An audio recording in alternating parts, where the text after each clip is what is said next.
Hello team, how are we doing? Let me know if you can see me okay, hear me okay, as usual. If my mic randomly goes quiet, make sure to tell me. God, I can feel my voice going already. We haven't even started.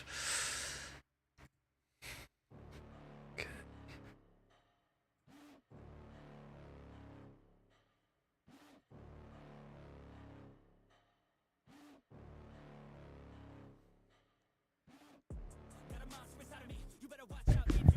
I tweeted, yes, good.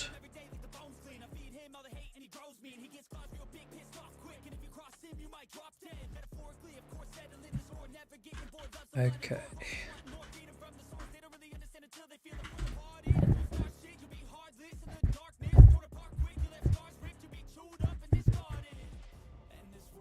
I conveniently sent half my typical viewership into a practice tournament.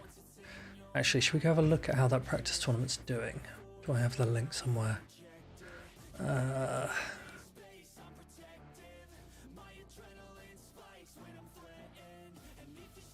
Okay.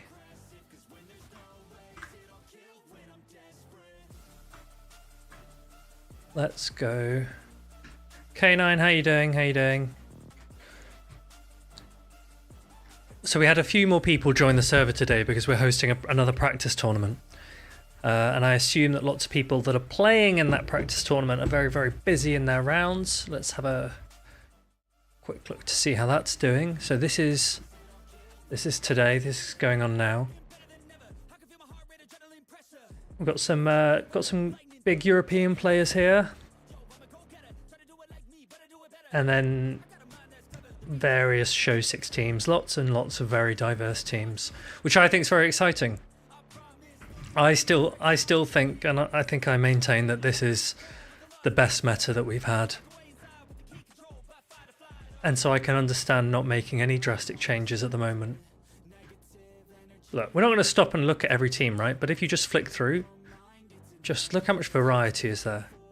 Look how much variety as we just scroll through just some of these teams, which I think is awesome. So we've got move update coming in next week, by this time next week.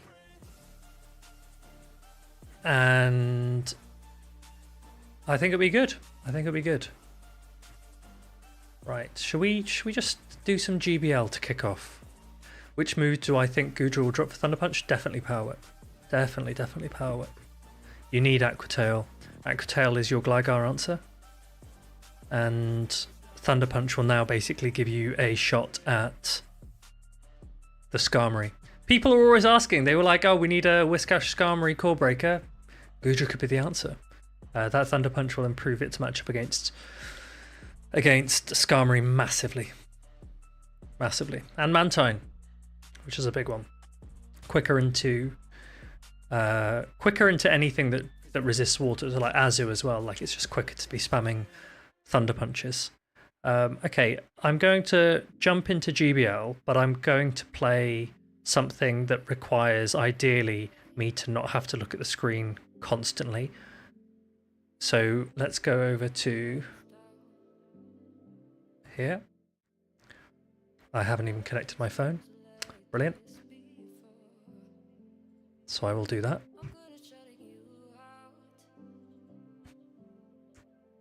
But I think some people said that they weren't that fussed about Thunder Punch Gudra.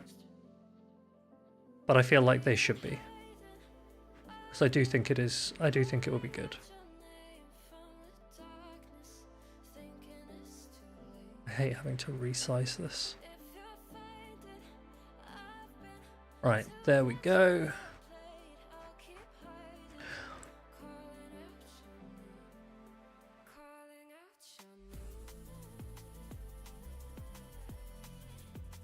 Let's play a Quag.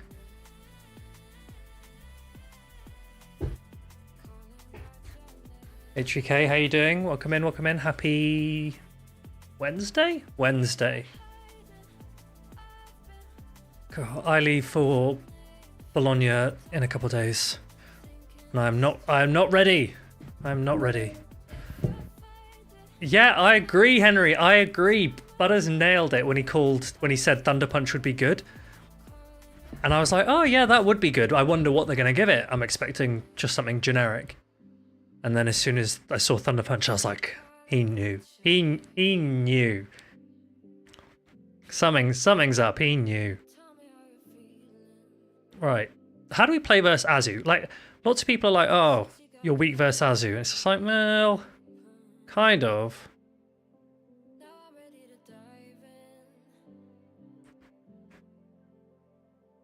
But also, Azu doesn't want to throw on bad move timing into the ape to start with.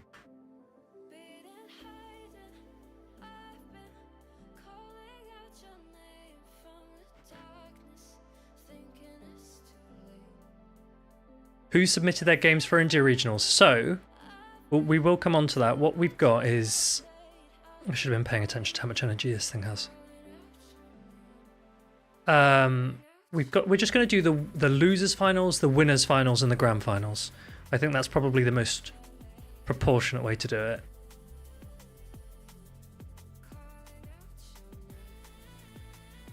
Oh my goodness. Am I going to even get off this stone edge? I don't think I will. Oh, that was close.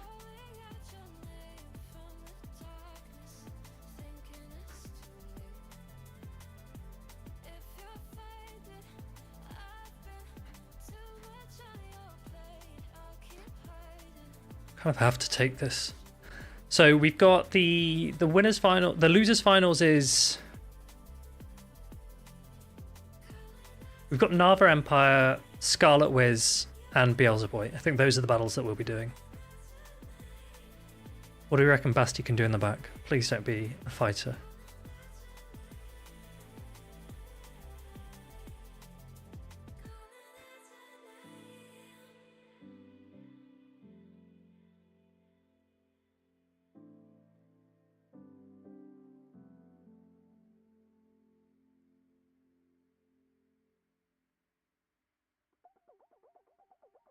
So this is the rock slide. Let's see how much... Alejandro, welcome in. Let's see how... Oh. How much does a stone edge... They've just body slammed again? Sure.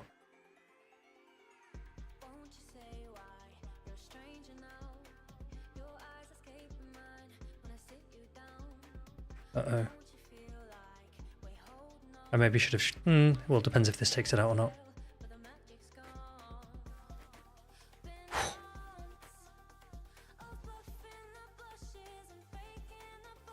My Shadow Ball's not going to be enough, is it? It's not going to be enough. Alejandro, how are you doing?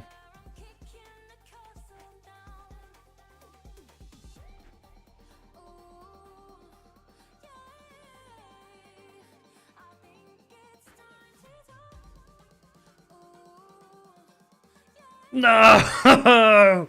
That's so close. That's so close.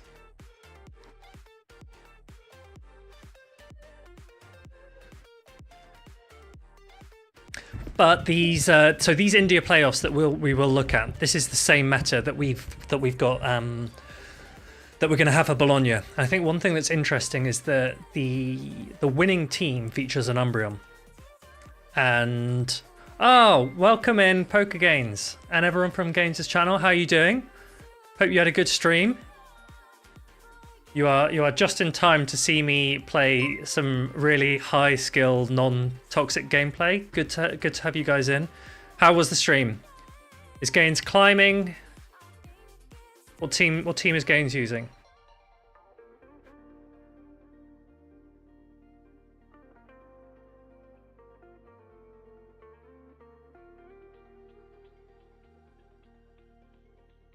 Damn, what a call.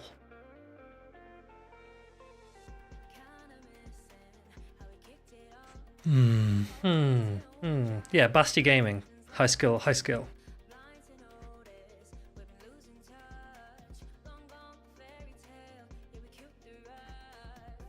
I think maybe we just bank this and go into Quag. Don't worry. Oh no.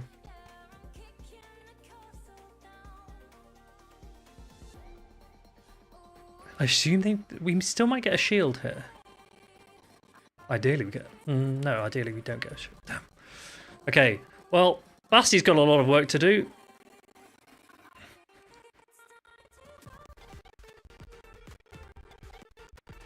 Beelzeboy pioneered Umbreon, huh? Yeah, famously no one used Umbreon before Beelzeboy. I'm gonna have to take one. Hey, but it's not just a Basti. It's a Shadow Basti, which makes it funnier.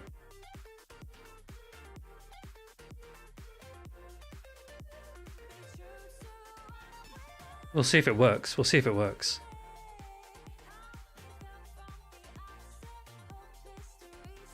Dang. It's not working. Unless they've got a Talonflame in the back. Oh god.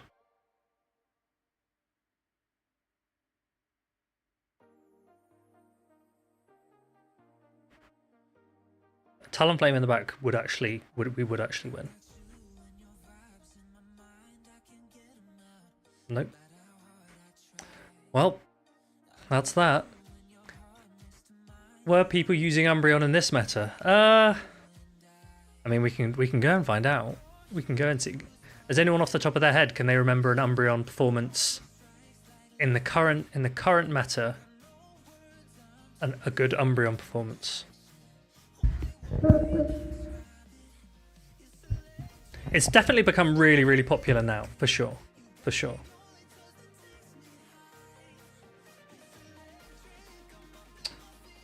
Tom, thank you very much for the sub. Appreciate it.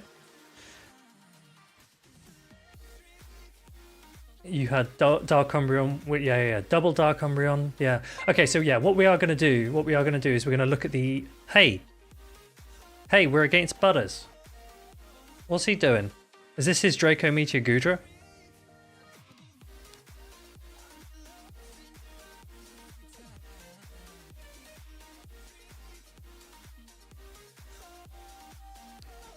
Oh no.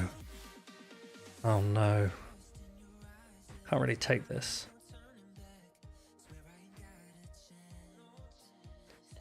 What does he run in the back? Someone tell me what Butter's team is.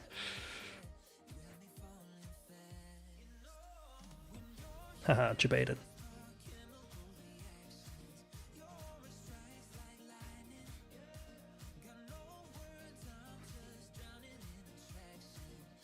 Luxray Zapdos. We'll see.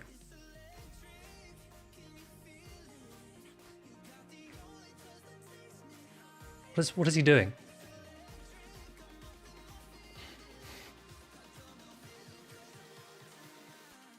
Oh, the boost! I get one big counter in.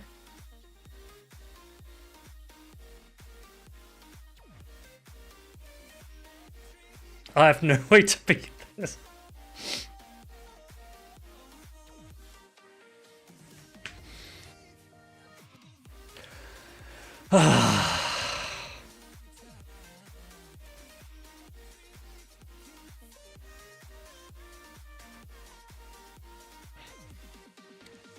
That's very sad for me. The one Pokemon, genuinely the one, pretty much. But I'm fully hard walled. Both Pokemon are walled.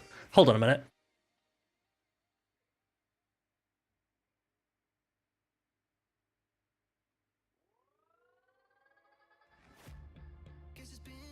Hold on a minute.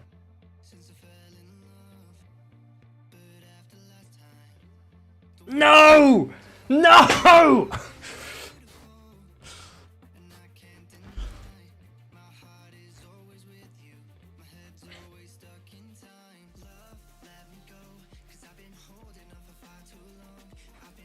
That's heartbreak. That's heartbreak.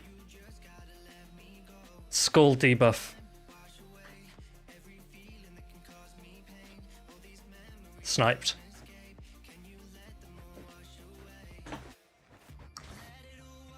Are we excited for the season of Poly? Well, it started too early for me. The season of Poly has started too early.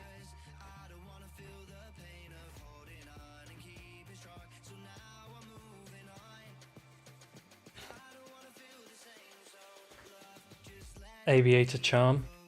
Oh yeah. No respect. And there are quite a lot of Wiggly leads. Sniped, Butters. GG, mate. GG. As soon as I saw that Poliwrath, I was just like, that is the one Pokemon that neither of my two remaining mons can hit. There's almost like nothing else. Great. What would you... Butters, tell me what you would do against this. Tell me what you would do against Charm... Great. What is this?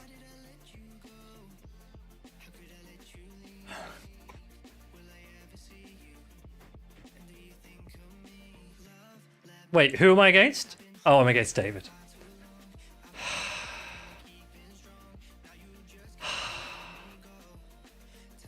Is this PvP David? David, is this you? David, are you in chat? Yo, that actually does a lot.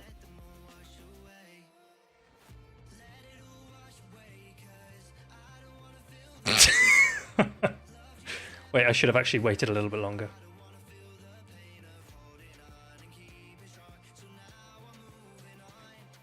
This was the team he was running earlier, yeah? The Shadow Gallade Breloom team that David's been running in the 3300s.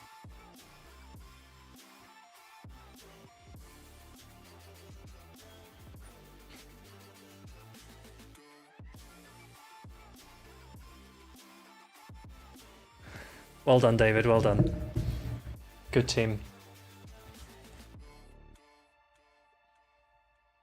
Actually, I did miss the name, so I was very confused for a minute. Solid team with the Breloom. Breloom buff when? David, was that a legacy Breloom? Good evening, good evening. Right, can someone find Anacor, please? Because Anacor's going to join me in the voice chat. And how you doing? Do you want to call Anacor? Do you want to call me on Discord? And I will just answer, and hopefully we should be able to hear you. And then we'll do this battle, and then we'll go into the India playoffs. Can you hear me, Anacor? I can't hear you. One sec. I'm just going to change my...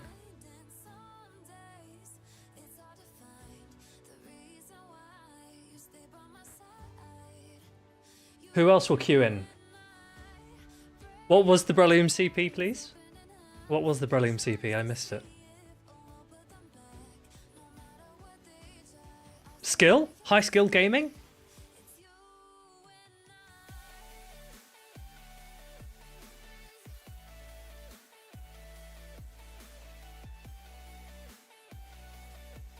13. That's exactly the CP you would want your Breloom to be, I think.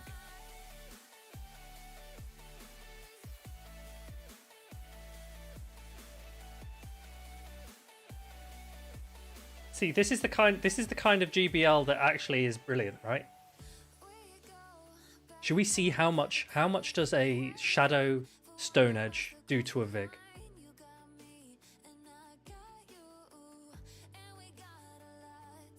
I will throw one straight away because otherwise I won't actually reach a second one. What's in the back? Oh, hello. We won't reach one anyway. We do! Huge, huge, huge. Yeah, and the Basti got Vig pretty low. I'm in trouble.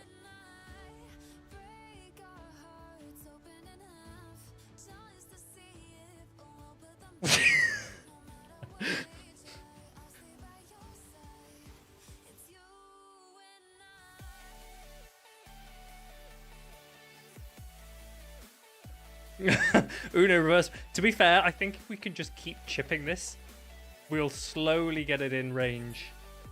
Damn it.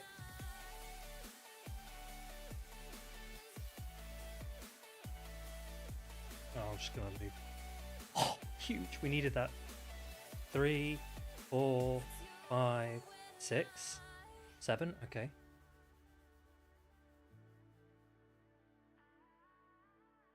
Got a chance. Okay, now we're getting our shields. 8, 9, 10. They forgot about my first counter. Right at the very beginning versus the Vigoroth, they forgot about that one. Because this is huge. And now we win. It was a dumb bait by them, yeah.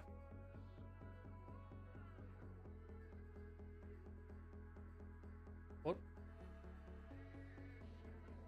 I swear that said Cress used Night Slash on me.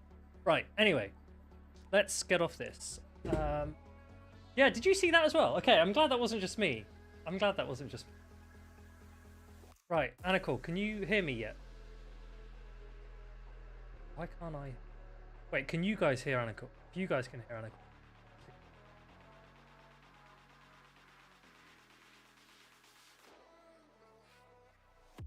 No, you can't hear him as well. It's not me then. Right, out. Yeah, I don't think it's me, Anacle. Right, but what I will do is I will take us into the India playoffs. So what we'll do to start is we'll just have a quick look. We'll have a quick reminder of the Dracoviz bracket. So, where are you streaming from? Where am I physically located, Alejandro? I'm still in London. I don't fly to Bologna until Friday morning.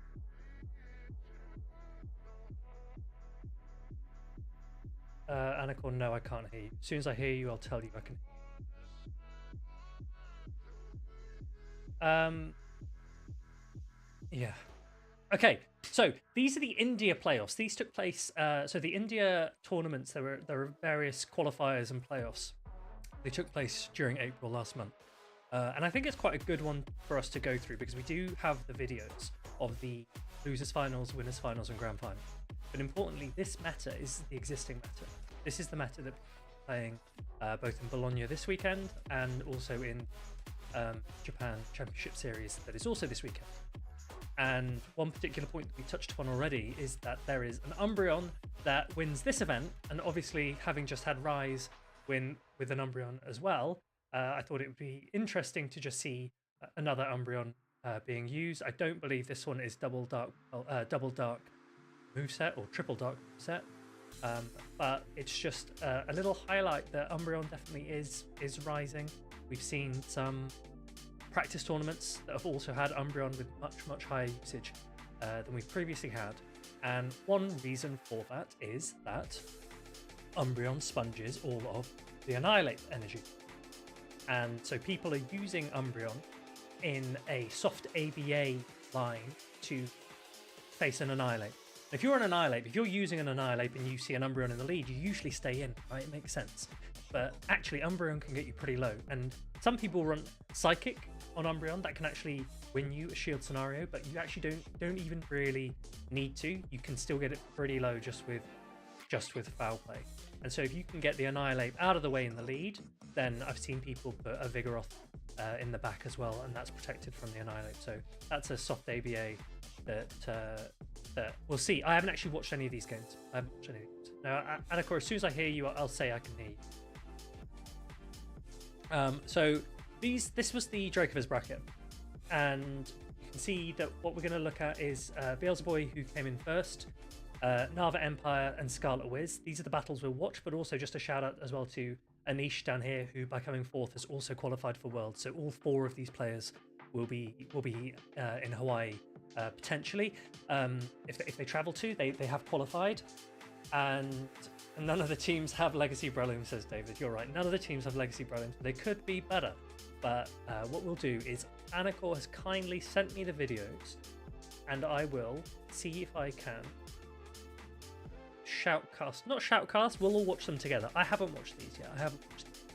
So let's go over to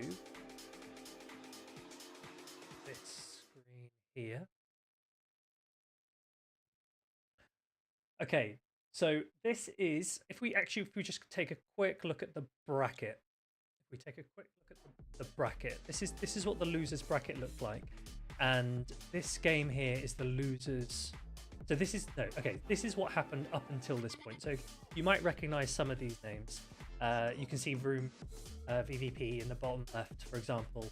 And so these are all the best players that performed well in these India playoffs. And they have a very different format to what we have in EU and NA.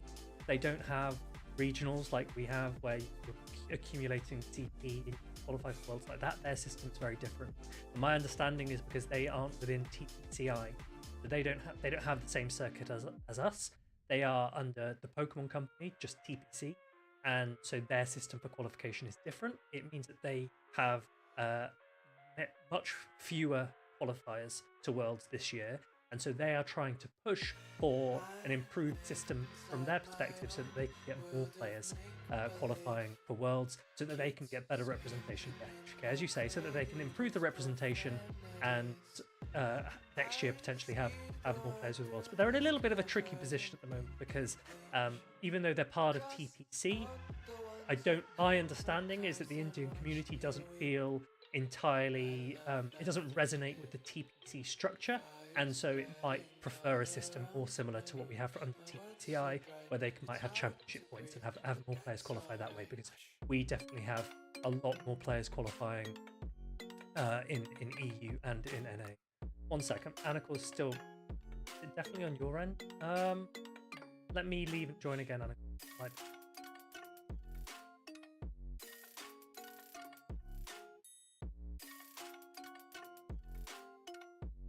Okay, now try. This should work. There he is. There he is. Okay, awesome.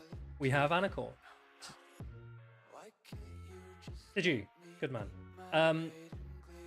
So yeah, shout out to Anakor. Anakor's done. Anakor is he's one of the founders of Dracoviz. If you don't know Anakor, he has put a huge amount of work in to try and improve the. You don't hear him? 1 sec. Say something now, Anakor.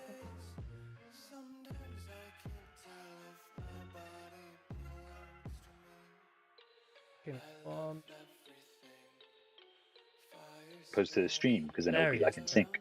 You can hear him now, yeah? You can hear him now. Okay, Anakor, what I'll do is I'll share my screen.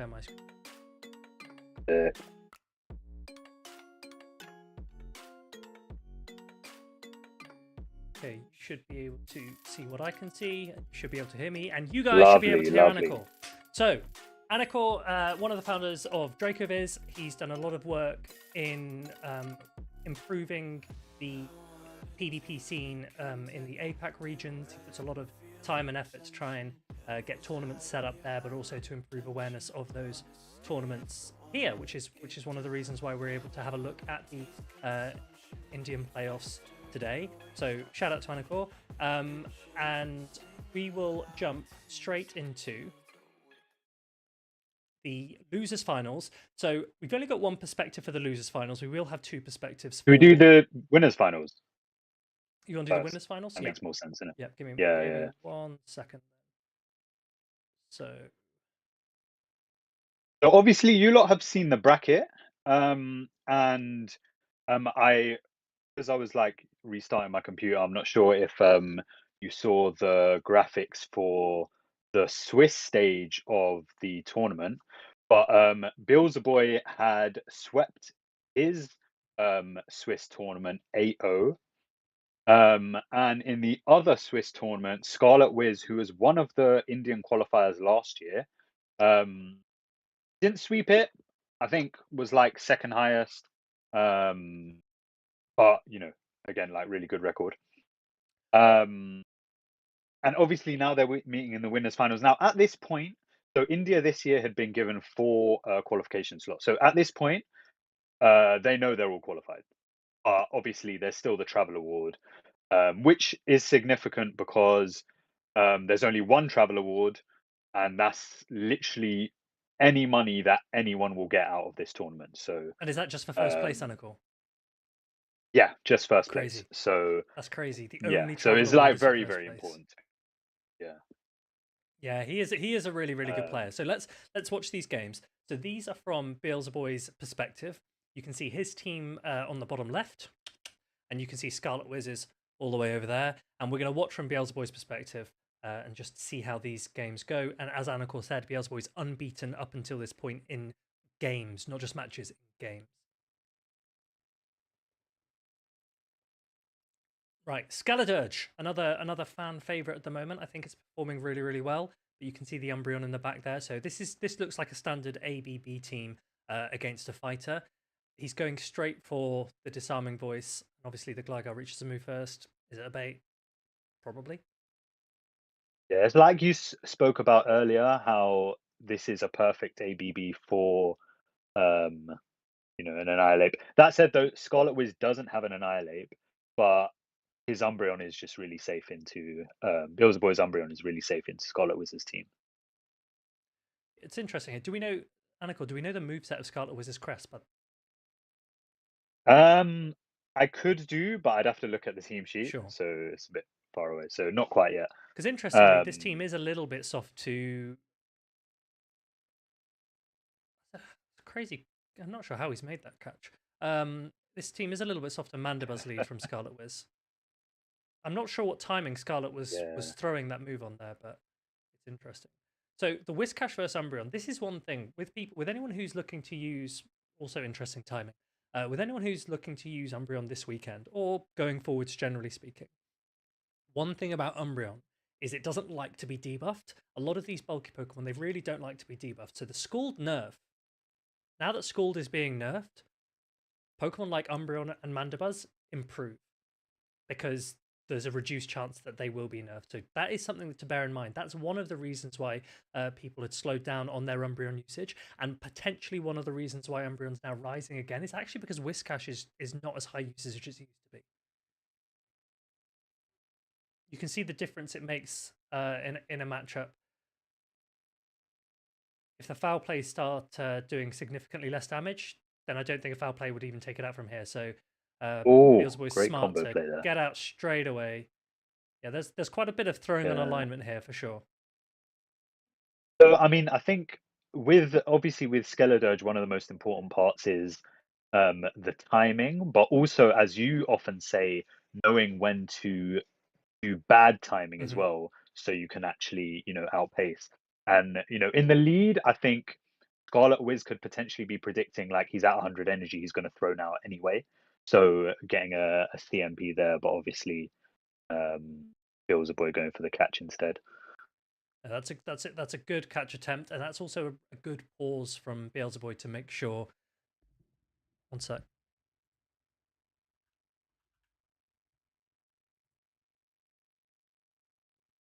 Yeah, and that is top quality Skeledirge gaming because doesn't even need to reveal his third. Oh, okay, I guess he does now. Is that better? Hopefully, I'm a bit louder now.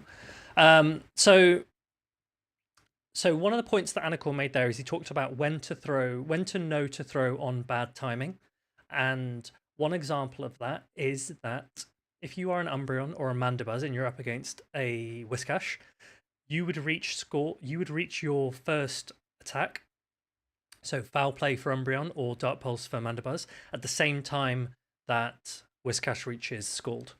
And some players, because they don't want to risk being debuffed, will throw that attack straight away on what we would call bad timing. And it's well, it's neither here nor there. Sometimes it's the right decision to make. Some players don't like it because you are giving a free 9 energy to a Whiscash, which is already really, really spammy.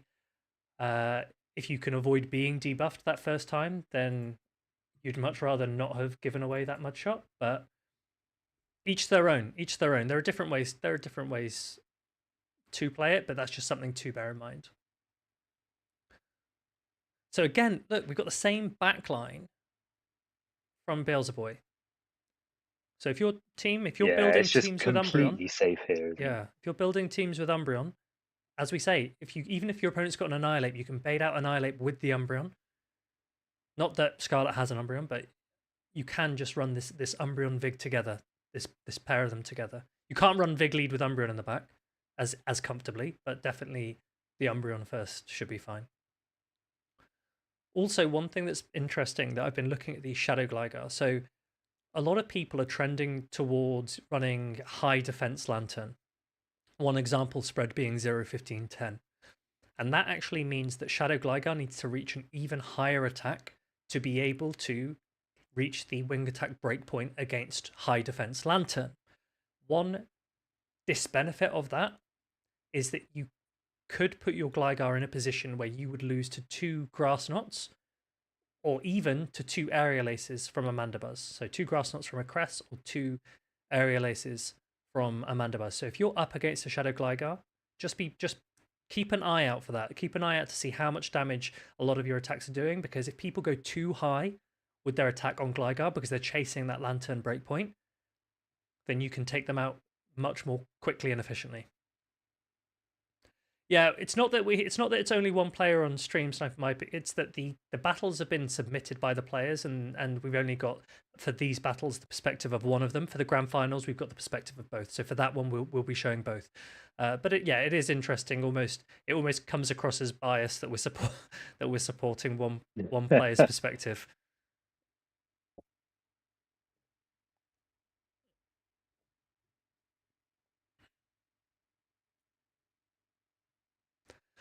But also, we're seeing Yeah, what honestly, I think I was just going to say, we're seeing what the utility of a Vigoroth is when your opponent doesn't have an Annihilate. You can put Vigoroth wherever you want. If your opponent doesn't have an Annihilate, then Vigoroth is free. There are very, very few Pokemon in the meta that can wall a Vigoroth properly. And especially now that Registeel has left the meta as well, it's not even like this, it's not even like Registeel is the threat that it was before. And if the primary steel type is Skarmory, Vigoroth's fine. I yeah. Off the completely back of agree that, about the like Gligar point. I agree. the with this kind of team composition advantage, with the Vigoroth, with the Umbreon, Beelzebub can literally lead whatever he Hmm. wants, and safely either take back switch or at least get some sort of advantage on Yeah, the Vigoroth in the back. So um, really dominant team composition here, I'd say. yeah, and this is the thing. And I was saying this to someone earlier. If people have some complaint, Axon as an example has complaints about Annihilate, and genuinely one way you can reduce Annihilate usage in a meta if you want to is to nerf Vig, because one of the reasons why Annihilate is popular is because nothing else deals with Vig. Vig is so free otherwise, and because it paces so quickly, even like look at Scarlet Wiz's team, right? Look at Scarlet Wiz's team: Cress, Whiscash, Mandibuzz, Lantern, Skarmory. 5 of those 6, if a Vigoroth safe swaps into them, it will actually outpace to the first attack, unless the Whiscash wants to throw a mud bomb rather than reach for the Scald. And so Vig is automatically able to delay the switch clock if it wants to. It's not like you can easily chip and dip it. And if you don't have an Annihilate, you can't actually guarantee switch because a high rank Vig, for example, can flip Crest, can flip Ape, Azu, can flip so many things that resist counter or that resist one of its attacks because it just has such good coverage and doesn't really take much super effective damage. So I actually missed what just happened in I that mean, last end game there. so considering how Scarlet was kind of counted on all ends, he really put a lot of work in with that Whiscash and Yeah. managed to take a win there. Vig feels very healthy in a vacuum. Yeah, a big vacuum, I would say. We've seen what Vig does in the limited metas in which it's not banned, right? It has the highest usage. It's like rank 1 on PV poke. Every single team has it, and if you don't have one, then you're just not going to climb in that meta half the time. So we'll see. We'll see. I think at the moment Vig is a little bit too unchecked. Personally, I think it's a bit too unchecked. I don't like that Ape is the only thing that really checks it, and I still expect Vig to have high usage because of that. If you can avoid an Ape team, you've got a Pokemon that's guaranteed free. MDK, say more about that. So Gligar at the moment, Shadow Gligar. One of the reasons why you chase high attack on Shadow Gligar is to flip Lantern matchups. With Lantern no longer running Spark, if you face a Lantern that's running Water Gun, you're going to lose. You don't need necessarily that attack breakpoint against the Lantern to try and flip a matchup because Lantern's just going to beat you at this point. So instead, people might start opting for lower attack Shadow Gligar, higher rank. Vampirus, thank you very much for the sub. Yeah, second month already, crazy. Time flies. But yeah, Matt, how do you have so many Shadow Gligar? I've got so many Shadow Gligar ready to go. Based there is a lick bulk point as well, but again, if you've got such high Vig prominence, you can tailor what your team's breakpoints are based on what usage is. If you're not seeing many Licky at the time that you're playing in a given meta, you don't need that breakpoint, for example, and that's why a lot of these spreads that we talk about are entirely dependent on what the meta is at the time. Obviously, Axon was probably the most famous example of when he talked about the Medislayer spread. Well, if you were to run Medicham now, which I'm not recommending, but if you were, you're not going to run a Medislayer spread because you're not facing enough Medicham for that to be a relevant spread for you. You'd run a higher rank one.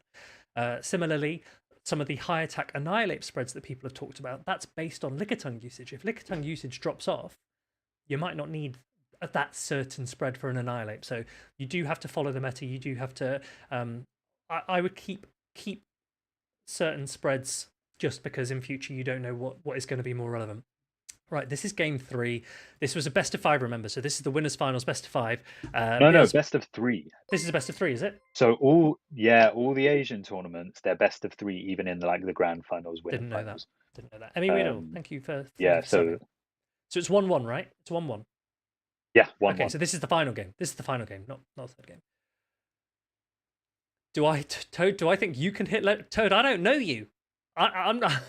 I can't make that. I don't know. Right, good lead. Umbreon into Cress. Cress really good lead, yeah. Cress can hit back with Moonblast, but Umbreon does very, very much have an advantage. Psycho Cuts are doing little to nothing.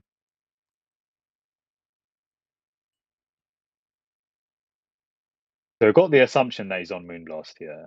Yeah, on Moonblast. And okay, I'm going to pause. You shouldn't be letting your attack get caught like this. When you're throwing a three turn fast attack and you're looking to throw on good timing, you still need to check that your opponent's second 2-turn fast attack comes through. So you would see one Psycho Cut from the Cress, and then before you throw your attack, you should be waiting to see the animation of the second. If you don't mind, if you know that your energy is useful into anything, then maybe you don't mind. But if that was a catch where he didn't intend to throw, that's a very avoidable one, I would say. Because imagine if this was a Mandibuzz, for example.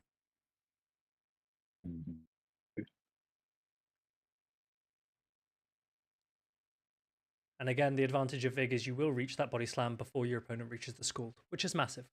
Which is massive. They might shield this because of that. But I don't think it would make too much difference. They don't need to. Because it will still take 2 body slams to take it out. Toad, if you're a really good player, then yeah, sure. You can definitely hit it. I climbed 200 elo yesterday. Elliot, welcome in, welcome in. Elliot, how's your Wednesday going? We're currently watching the game 3. We're just watching Vig madness at this point. So this is interesting. So Well, that's interesting. we saw how much energy that Vig had. Could easily have flipped this. And you might say, oh, was he trying to counter down? Did he think that he could counter down? Don't know. Let's see how the match plays out. Let's see if was that a mistake. Obviously, we know what the outcome is, but for what reason would you do that? Did he need to do that? Hold I on a think minute. this is interesting because Scarlet Wiz probably thinks, okay, well, I'm not coming back in with my Cresselia, and sends out his third Pokemon. Yeah. Beelzebub knows that his Skeledirge is aligned onto the Cresselia if he does that regardless. So, getting that extra snarl on the Umbreon is probably more important for him in that case. I just want to check how much energy did that Whiscash have when it went down? Did it not have an attack? Is that why?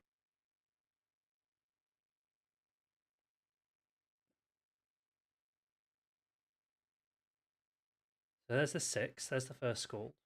1, 2, 3, 4.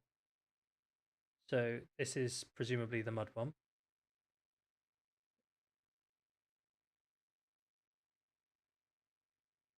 1, 2, 3, 4. Okay, so it doesn't So it it's doesn't just have an one. attack yet. I was wondering if a Scald should have come through or something. And so here you go. Why does that Crest come back into the Umbreon? Well, at least Crest can hit Umbreon back. What Crest can't hit is the Skeledirge, which is what we see now. And when you've got Incinerate damage coming through like this, like Skeledirge has a huge advantage here. Look at the Incinerate's chunk so much. And I know we were talking about Typhlosion the other day, Shadow Typhlosion, and I saw some people discussing whether or not you should be running Shadow Claw or Incinerate on your Typhlosion. Incinerate. Incinerate for sure. The damage cycles that you get with Incinerate and Thunder Punch on Blast Burn, you are just the damage you output is massive. You can Incinerate 2 shield through quite a few things. Like look at this Shadow Gligar. This Shadow Gligar is almost going down to a Skeledirge. Shadow Typhlosion, that's a massive attack stat. So if you're not sure, Incinerate is the way to go.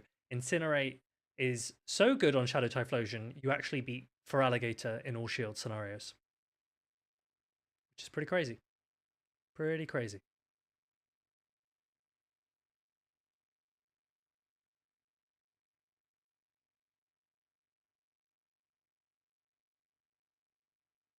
Yeah, that's right. Thunder Punch is So 2 unfortunate incinerates. Asian lag.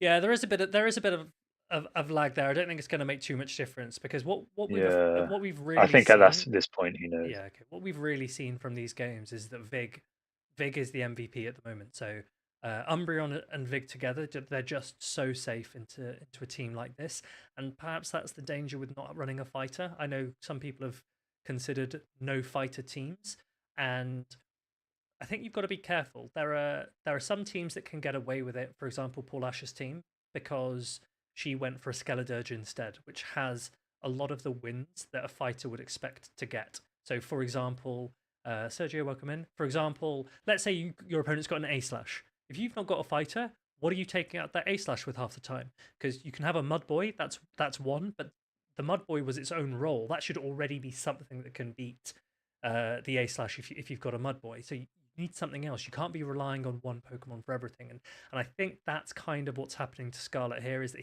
he needs more out of the Whiscash, and he probably wishes he had more Whiscash that he could run. So that was a fairly dominant performance from Beelzebub. What we'll now do is we'll flick over to the losers finals. So Now, as you lot saw on the losers bracket a bit earlier, Nava Empire dropped down into the losers, I think round two probably. Um, and this guy, yeah, like so he played in one of our grassroots things, and similar sort of situation. He dropped down into the losers straight away and went all the way through the losers bracket right to the final.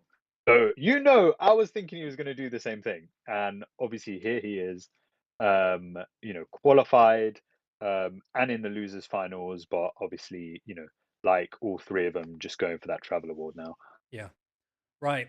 Again, we've got a Vigoroth on another Empire side. Oh, There's no unchecked. fighter on Scarlet Wizard's side, so immediately you're thinking, how's he going to deal with the Vig? We know that he lent into the Whiscash last time. Difficulty here is that Nava Empire also has an alt. So David, I think you're absolutely right. Vig Altaria together looks very very menacing. So the battles get straight Yeah. away. We've got an Altaria into a Shadow Gligar lead. Shadow Gligar can win this. Shadow Gligar is pretty good into Altaria, so I imagine Scarlet Wiz is fine with this lead. Once he shields one of Altaria's attacks, then Shadow Gligar can put in good work.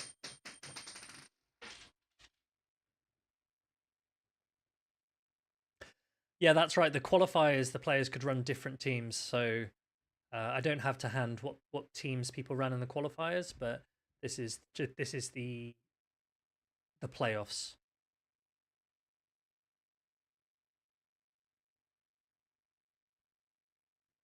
So if you just think about this, so it takes 8.5 seconds for an Altaria to reach Sky Attack. That means it takes 17 seconds to reach 2 Sky Attacks. We know that a Shadow Gligar is reaching in 15, and then if you add a little bit on to add a turn on to the Altaria each time the Gligar throws, the Gligar will reach 3 aerial aces before Altaria can reach 2 Sky Attacks. So that's why Shadow Gligar has like a decent matchup into Altaria from even energy.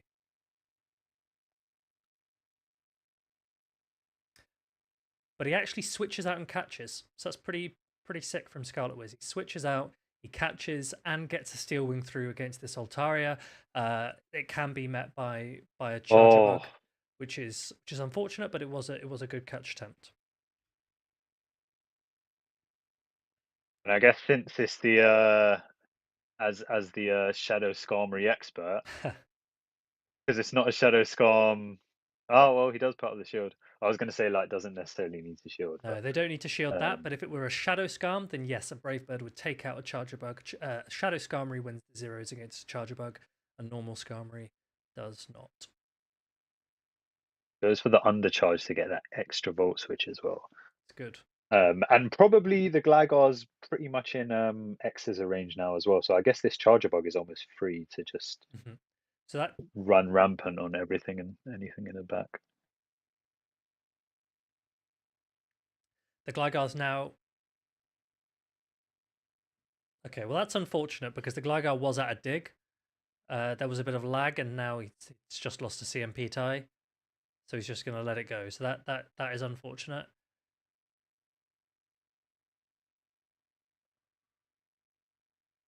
I don't. Yeah, Anacorus, this might be why we didn't get Scarlet Wizard's side because he refused. Fair enough. That's fair enough. I guess recording at the same time as having this lag is probably quite difficult. Oh, It's a big catch. It's a big catch. It might be the case that they didn't feel it made a difference to the outcome. I think it probably did, but I don't know what their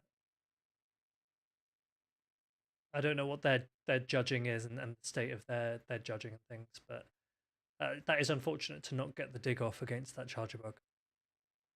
What are people's thoughts on Charger Bug? I was having a conversation earlier today.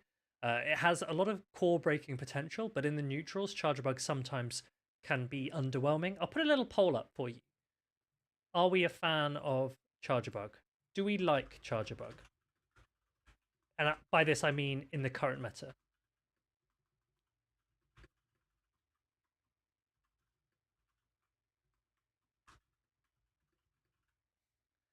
I'll give you some time to vote onto that. This is do we like Charger Bug in the current meta? And we've got to bear in mind that in the current meta, Lantern still has Spark, and in the current meta, Shadow Magnezone has obviously also seen high usage. So it's one of three common electrics. To see. So that was game one. Let's go into game two. We've got that sweet, sweet Shadow Oh, Whiscash, which with shields does very, very well into a Skarmory. So we're going to go straight out into yeah, the this is Gligar. The Gligar can deny the additional turn by throwing an Aerial Ace here. So what I mean by that is it takes one turn to switch out. Wing attacks to an Aerial Ace would take 5, that you need 5. So one turn is half a second, so it'd be 5.5 seconds, whereas Scald is 6. So you can actually still reach the Aerial Ace before you reach the Scald. And what that does is it firstly slows down your switch timer because currently you're locked, but also it means that if you had led your Gligar into the Whiscash, there is no difference now from the fact that you have led something else because you have regained your turn switch, if that makes sense. Because they still are only at a Scald, which is what they would have been anyway if you just let Gligar and gone straight into the Aerial Ace. So this is why it's quite nice if you're using a safe swap to safe swap something spammy, which is why Vigoroth is good, which is why Shadow Gligar can be good, and why they're currently quite high usage because as safe swaps they're very spammy. When people talk about Sableye, you can see Nova Empire's got a Sableye. One of the reasons why Sableye is not as common or as popular as it used to be is because its pacing is 6, and when a lot of the meta's pacing is 5, it no longer has the ability to reach its attack in a way like Gligar can to prevent to deny that extra turn that it took to switch out. And also, Shadow Gligar can actually win this matchup just going straight Aerial Ace, so it's not even a problem to throw Aerial Ace.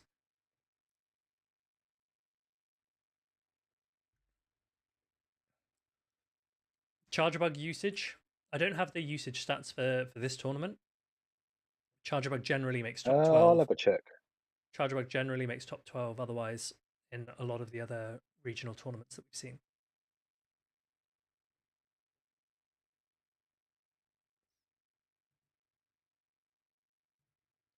So yeah, the poll at the moment, if you haven't voted, is whether or not we like Charger Bug in the current meta.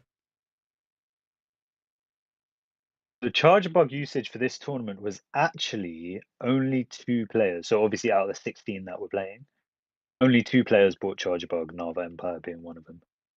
An overwhelming amount of Lantern, however. Interesting. About 60% of players bought Lantern. So yeah, definitely not that popular here.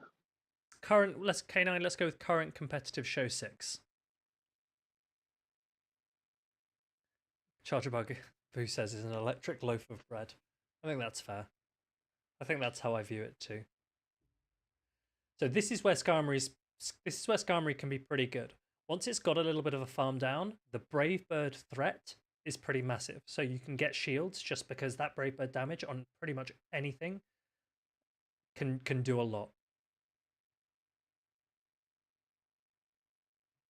I'd say this is possibly maybe one of the reasons why Lantern is more preferred as a flying counter over Charger Bug. It's really the only thing that can just take all of Skarmory's energy Yeah, in the meta.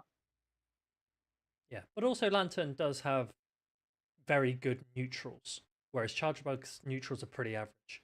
A Lantern can go toe to toe with so much, and yeah, Altaria is another matchup, for example, that is reasonably neutral, but Lantern just is just a lot better than Charger Bug is, which is why people have been calling for a discharge buff. That's why they want that. Yeah, I wouldn't mind that too much, to be honest. Like with Discharge being the same as X is, it feels a bit bad in No, it is bad. It is. terms of like damage. Yeah. I suppose you've just got to be careful with stuff like discharge because certain Pokemon with rogue typing can cause team building problems. And one example that's just jumped to my head is That was a good wait. Did you see that? He didn't throw the attack, he waited. Uh, so Univan Stunfisk, for example, has a really awkward typing for certain team building metas, and sometimes as an off meta pick, it's fine. And if it were a meta pick, people might get annoyed with it because it has quite a lot of very different resistances. Okay, so that was just games 1 and 2, Being right? 2-0. That was just a best of 3. Yeah, That was just a best of yeah. 3. So Being 2-0 by Nava Empire. now let's try and get into the grand finals. So let's give you this. I will pop myself here. And then Okay, so just to respond to HBK's comment about Nava's qualifier team. So Nava actually qualified in the same qualifier tournament as Bill's Boy. But yeah, he did run Shadow A / Mankind. They're not really that wild, to be honest. And honestly, I think something like that is interesting when because there was 256 players in that qualifier. And when you look at the usage stats, there's a large amount of there's a lot of really weird usage, right? So it means that there's a lot of players who maybe are a bit more casual. And so I think if you're playing a Swiss tournament where you're expecting a lot of random things, then maybe something like, you know, an A slash, annihilate, cash. It's like obviously A slash isn't exactly a safe Pokemon, but it's something that can like core break most teams, right? Um, so maybe that's a good approach. Beelzeboy actually just played this exact same team in the qualifiers, and then just brought it to the playoffs again. So so if you need a team for this weekend, if you're playing this weekend in Bologna, Beelzeboy's team is one you can consider. Just team. If we're looking at these two players' lines of 6, in your mind, are there any Pokemon that stand out? What Pokemon would you lean into? Okay, if you've got these teams and you're looking at your opponent's lines, for example, Beelzeboy's looking at that the Sableye, which can take some of the Vigoroth damage, but who knows he's got his Umbreon, and vice versa. What kind of lines would you play here and why? But like, have a think about that, because what I don't want to do is just press play and you're like, oh yeah, that makes sense. Like, have it, like, spend some time trying to see, can you see anything that you think, yeah, exactly that, Tom, exactly that. Are there any free picks, anything that doesn't have an immediate hard response that you can try and lean into? So Altaria is a good example. There's no steel type on Beelzeboy's team. There's no fairy type. There's no ice Pokemon. So Altaria, although it can be hit by a Crest Moonblast, it can be hit by uh, Disarming Voice for super effective damage from Beelzeboy. The rest is pretty neutral. So these are the things to think about. These are the things that Nava Empire might be thinking about. These are the things that Beelzeboy might be expecting. So RST says Skeledirge will come every game. So if you're running Skeledirge, which is fine, how would you deal better with the Altaria threat? Because Skeledirge can land a Disarming Voice, but the Incinerates are fairly slow, they're resisted. So what would you build around that Skeledirge to kind of improve your matchups into an Altaria if that's what you're expecting? Yeah, Vig and Altaria, they're a great core. It's a great core. It doesn't really have any response from Beelzeboy, so it's going to be a lot of neutral games. And you might say that Nava Empire has a pretty good shot here because of that. Crescaya, yeah. So you're going to have to try and play neutrally. The Cash can do well. Yeah, it's only the Cress that is able to really punish the Cash. That is true. That is true. If the Altaria has a high attack or the Cress has a low defense, then Altaria has an advantage. If the Altaria has a lower attack or the Crest has a really high defense, such that the Altaria doesn't reach a Dragon Breath break point against the Cresselia, then Cresselia has an advantage in that matchup. So Nava has practically no resources. Assume a standard alt. Right, let's see how this goes. I'm gonna try and get them to start at the same time. Oh, nice timing. Wow, I am incredible. That was amazing. Okay, we're going straight into the Umbreon met by a Vig.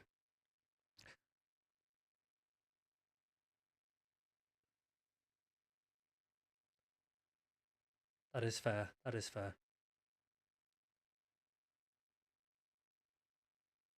I feel like this is almost like kind of favorable for Beelzebub having the Vig here because I feel like the opposing Vig can neutralize his own Vig quite a lot. Hmm. Whereas in this situation, it's like he can get more mileage out of his own Vig I agree. into other mons potentially. I agree. The Vig obviously is doing super effective counter damage, but because Umbreon is just so bulky, it's taking a while to get it down, and you can actually see that Umbreon has managed to Oh, get a shield off of Vigoroth. Vigoroth is going to overfarm instead, so that it can come out with an attack to uh, throw back into the incoming um, Skeledirge.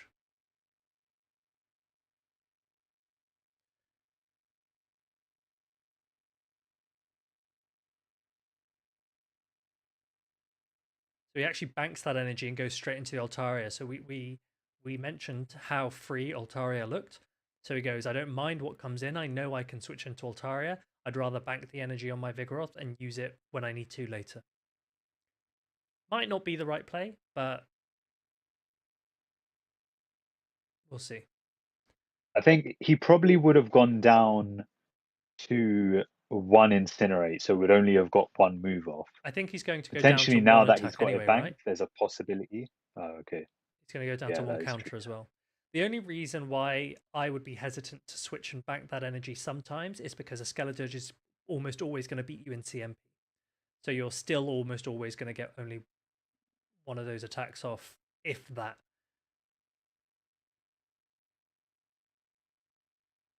But we'll see. We'll see.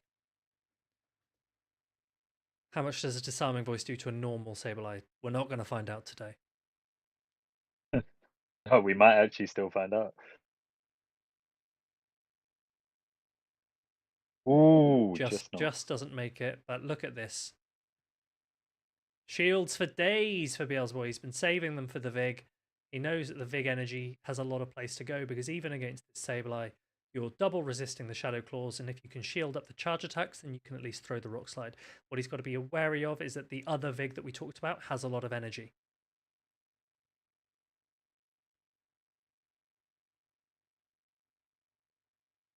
But what he's done is he's put himself out of a charged attack range. So if this Rock Slide takes out, one counter should go through on the Vigoroth.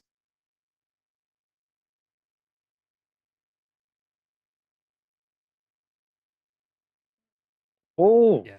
oh, So is that outside of what rock slide range? I think that was out of Rock Slide range. And I guess that's the difficulty with banking that much energy when you're that low HP. Right, we can get into game two.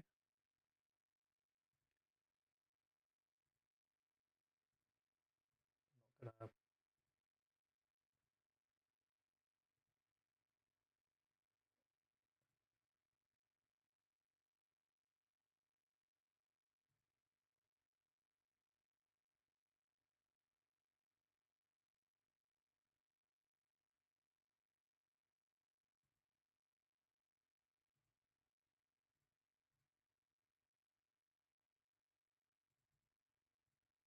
oops,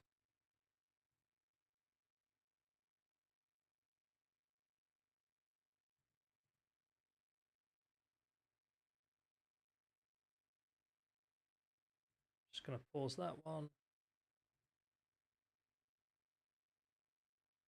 Or how well did you align it? Ah, close, close. Yeah, that looks close enough. That looks close enough. So we're staying in the Vigoroth into the Sableye. The Vigoroth's obviously, as we say, double resisting the Shadow Claws, can hit back with Rock Slide. Meanwhile, Sableye still will need two foul plays.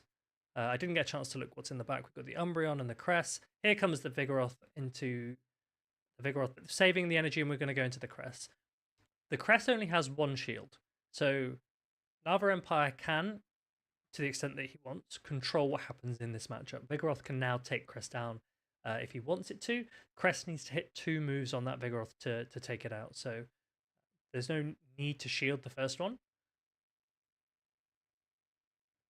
He might use the time instead to think about how he wants to position things later, because as we know, 2 shield Altaria is pretty good. So maybe he wants to save the 2 shields there, but he also knows that the Beelzebub's Vigoroth has energy, so he might prefer to save shields for that. A Rock Slide into the Altaria is the most individual damage move that is likely to come from Beelzebub once this crest goes down.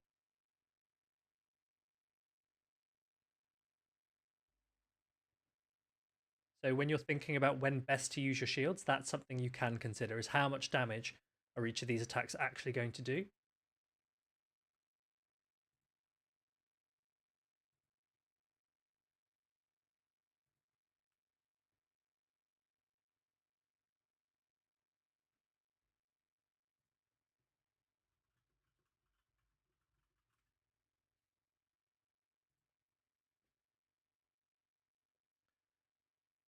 So the bait with the body slam, if you can then reach a rock slide, would be pretty nice. This Big is putting in so much Malva work. It's calls actually it. insane. Malva calls that bait. And now you'd expect to shield here.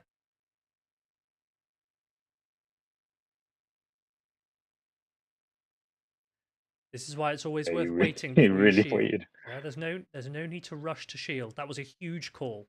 That was a massive, massive call. Don't rush your shields. You've got 10 seconds to decide. At least use 5 of them to have a think about it.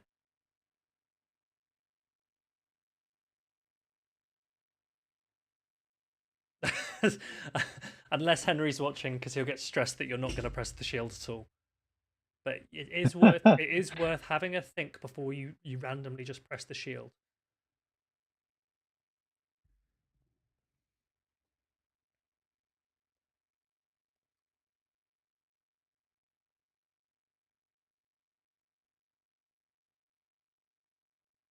We just look how spammy this Umbreon is. It is no wonder that it is starting to pop up again in usage. Oh, So that was pretty big. That was a big moment to lose out on that Moonblast from the Cress, and now super effective Moonblast from Altaria is going to land. I remember when does he Altaria still need a was catch? got a bit of stutter lag here. I remember when Altaria was Oh, first getting its community day, people were discussing what attack Altaria should get. Because at the time, people were like, oh, it can't hit steals. Can we give it Earthquake or Superpower? Could you imagine? Could you imagine if Altaria was. Earthquake or Superpower. Yeah. Okay, was that DRE? Or was that literally one single Could just be HP? 1 HP. So that was super close. So now we can get into game 3. So this is a best of 5. No, No, also this is best best of of 3 3. as well. Damn, they don't play any best of 5s. Yeah. So that was really well played. That was really well played from that Altaria. There it is. Oh, we're seeing a Skarmory into a Lantern. Oof. Okay, but you can maybe flip it.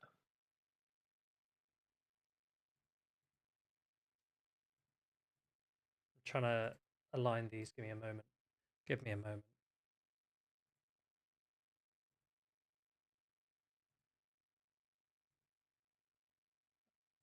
It's very hard to do. I don't know how people do this.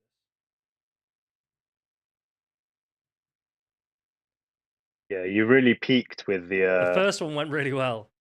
uh There we go. that's your There we alignment go. career gone.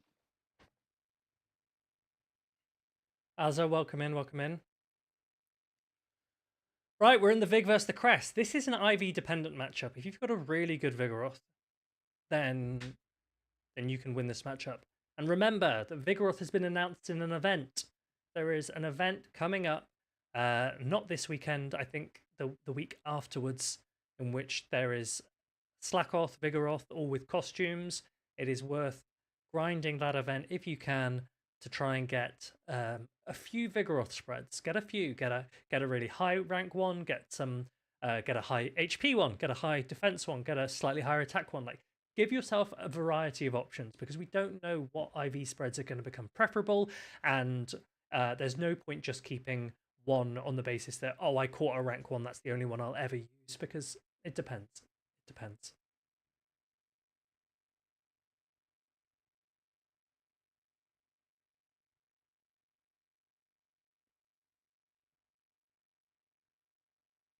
Another hard going for Switch here, which makes sense. Like Yeah. you're not going to get a worse matchup, but 2-0 shields. This Vigoroth damage is crazy. Only Ping, feel free to join the Discord and you can send some screenshots of what Pokemon you've got available, and I'm sure someone might be able to help you.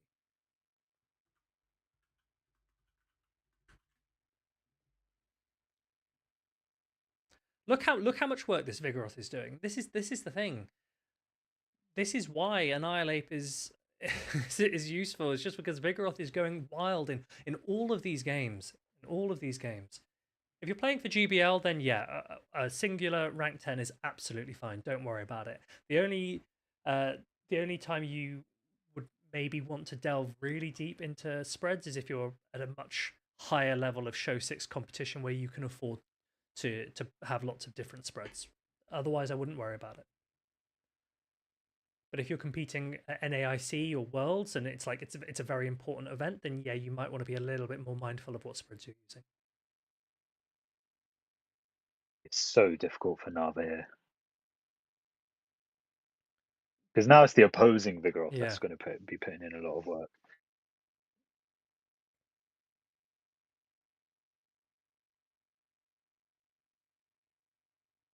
And it's crazy because the counter damage, the rock slide is obviously neutral.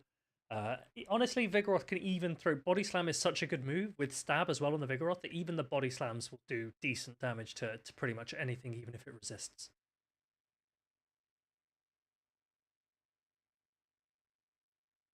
But look at that. Ooh. Look, how many charged attacks have we seen being thrown by a Vigoroth in this one match? Absolutely crazy. Absolutely crazy. The number of charge attacks that Vigoroth have been able to throw.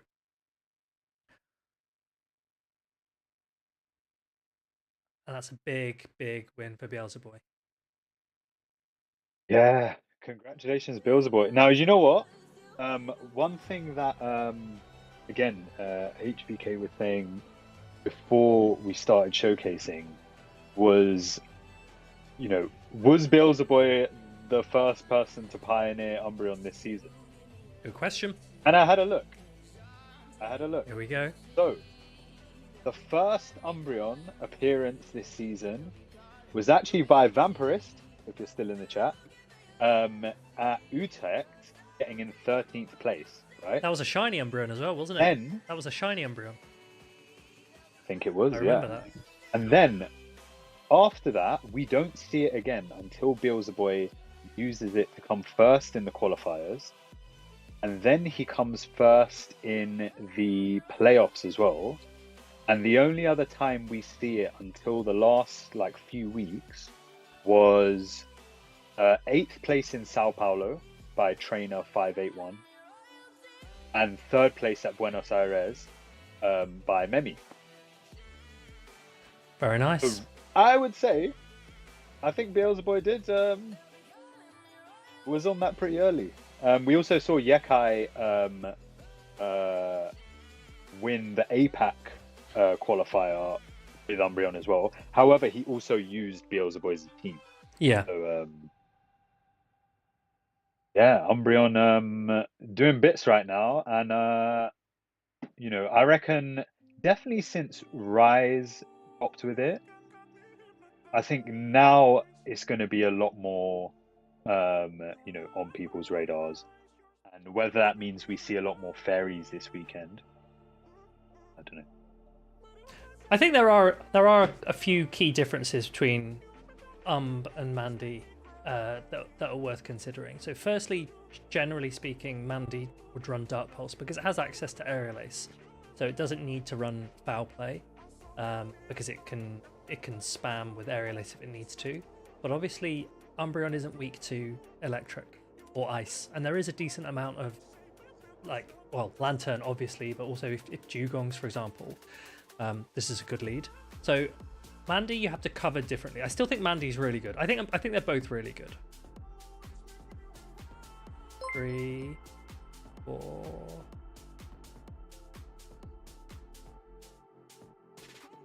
Please don't have Hydro Pump.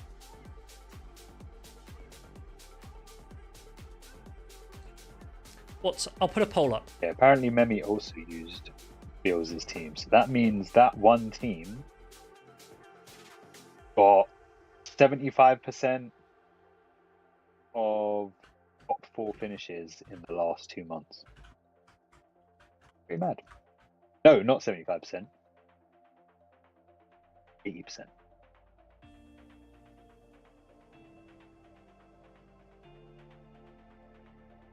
How many percent? What percent was that? 80% of top 4 finishes in the last 2 months. That is crazy. That same team. So HVK actually, Trent pointed out that Beelzebub was actually running the same team, but not Lantern. He was running Dugong in the qualifiers. I'll count it as the same. Okay, so the poll at the moment is: what do we prefer? What do we like? Do we like Umbreon or do we like Mandibuzz in the current meta? Wow! Which one do we prefer?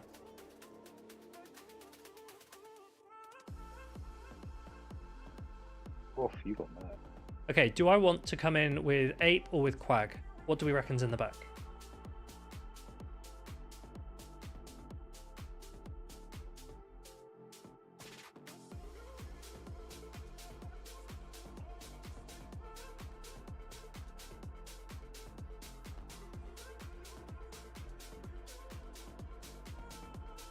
You reckon Lantern in the back? You don't like either? Hey, City Boy, you gotta pick one of them.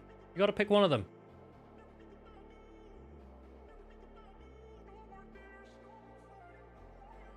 I mean, Quag's beating anything anyway.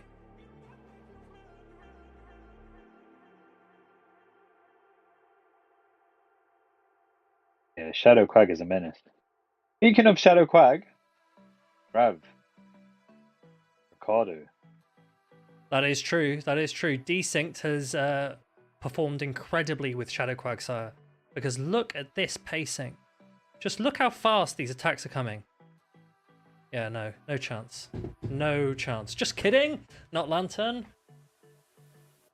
Quag is cool. Quag is cool. But the question is, what do we like, or Mandy? Umbreon is slightly spammier, I would maybe say, because you're more likely to want to throw Foul Play than you are sometimes wanting to throw Aerial Ace.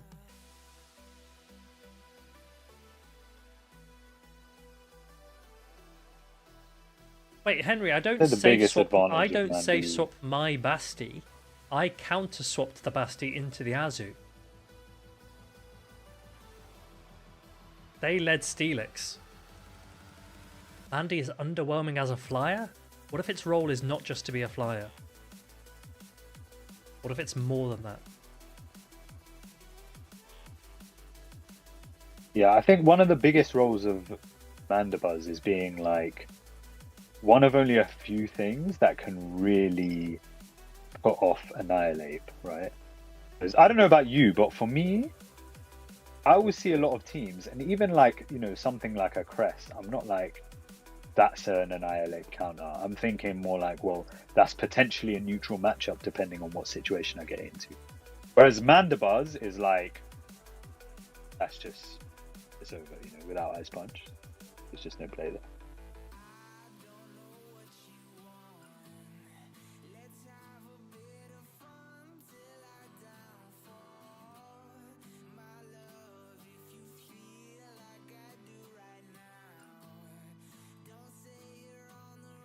What do you reckon's in the back? Because my concern is that if it's another Razor Leafer, I'm in trouble.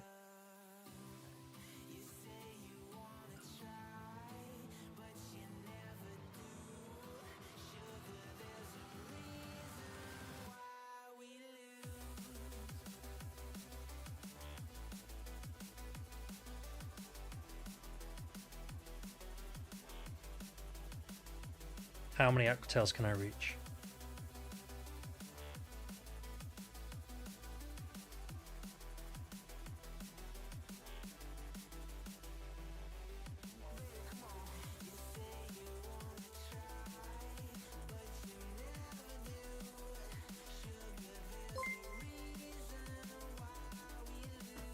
Swoley, thank you very much for the sub. Good to have you back, as always.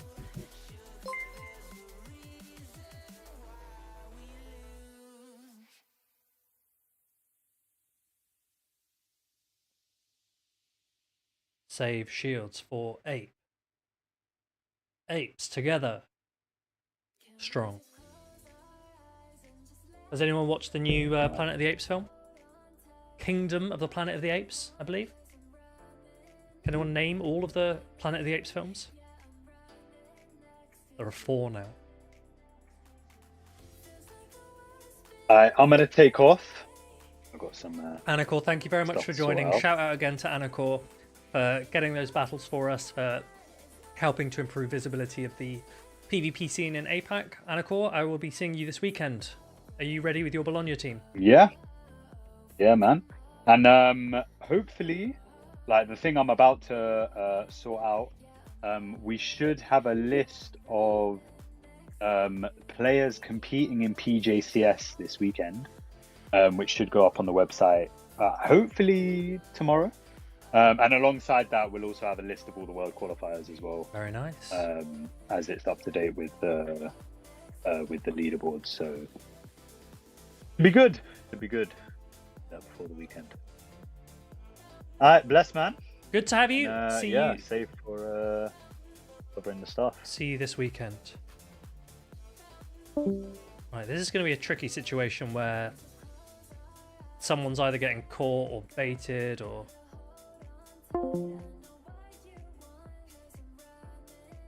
So do I call this one?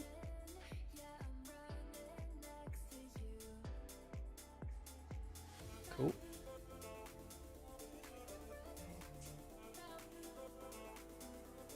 That makes things easier.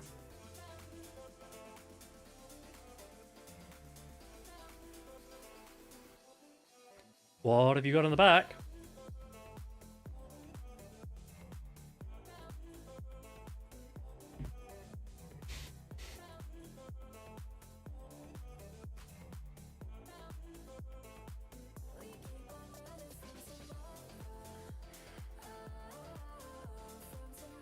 Easy. Easy. Sorry, you in Japan? What are you doing in Japan? Yeah, GG. GG.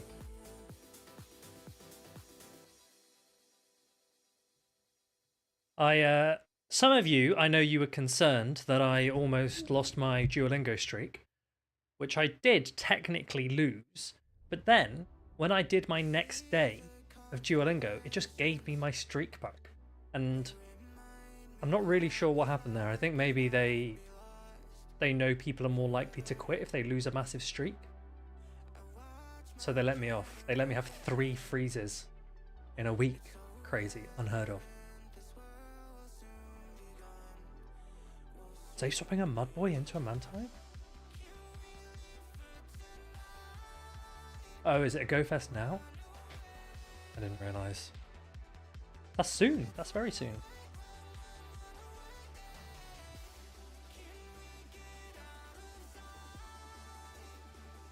I'm confused. I paused. I didn't really see a wing attack, so I should have probably not thrown, but I can't see what happened. There we go.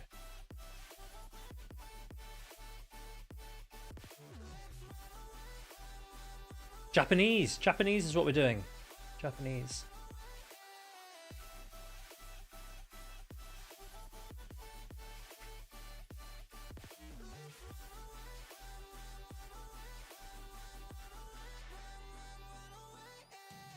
Boo.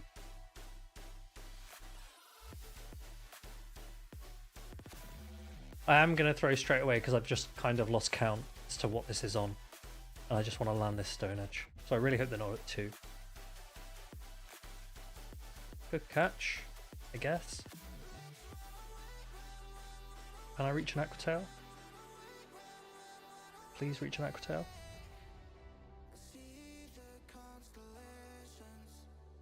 That's unfortunate.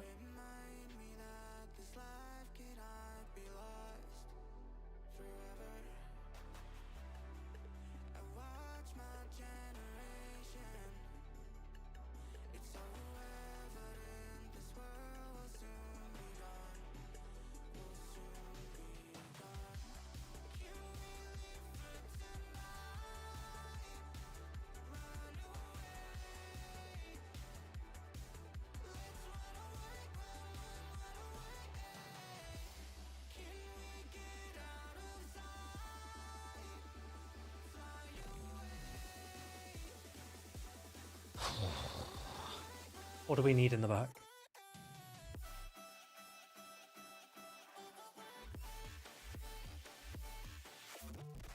Not that!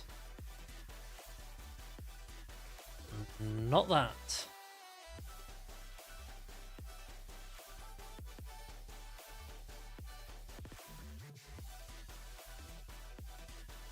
How are our GBL's runs going?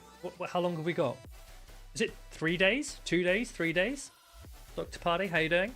What are we trying to achieve with our GBLs at the moment? I don't know how to play against an Altaria.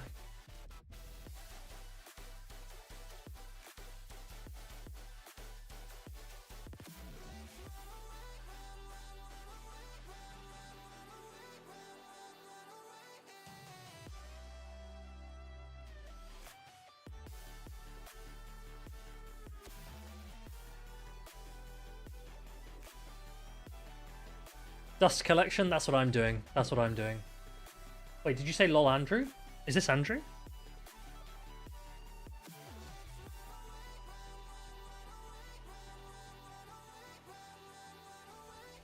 Oh, this is Andrew, isn't it?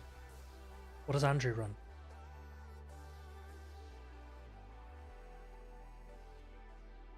Just gonna get this low.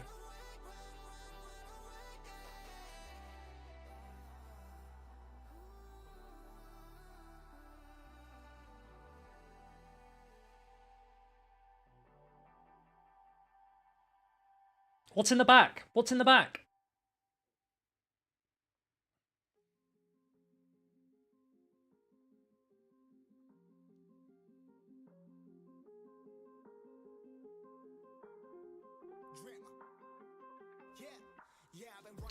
Good timing, good timing. Made sure I didn't get the Stone Edge off. He should be switch clocked for a little bit. The question is, can my 8 beat whatever is in the back?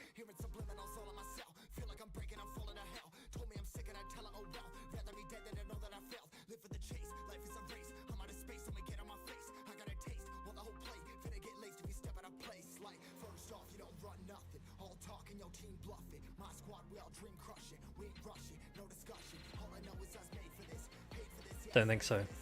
I don't think so. Okay. We're gonna have to take at least one serve. 3, 4, 5, 6.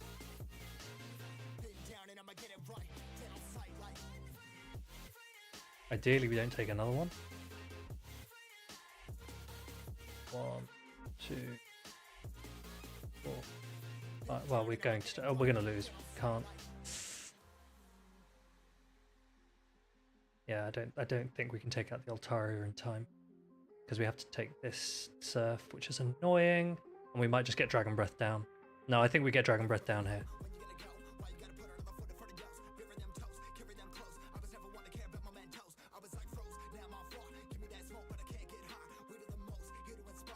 Oh, so close!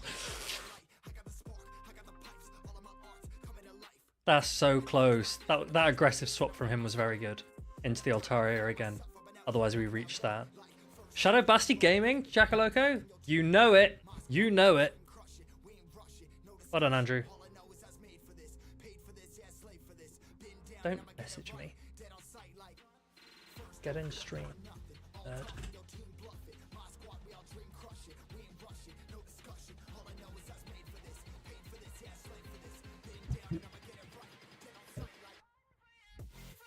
Flashbacks coming in. Yeah, that was. I don't think there's. I think I did as much as I could do realistically there. We're at 4 million dust, team. This is what we want. This is what we want. Tom, are you still doing your GBL? Heatran? Who is it that's been using Heatran? I keep hearing about someone who's using Heatran to success in Show 6. It's very impressive. What is the point of Shadow Basti? Don't you gain like 2 attack for way too much? It's funny. Pure entertainment. It looks cool. Normal Basti is boring and lame, but Shadow Basti is culture.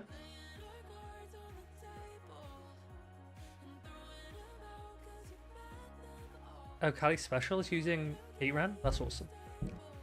Wait, Kali Special, are you the one that beat Nighttime Clasher with Heatran? Someone beat Nighttime Clasher with Heatran. Was that you? That was you? Fair enough. Lickitung, haven't seen these in a while.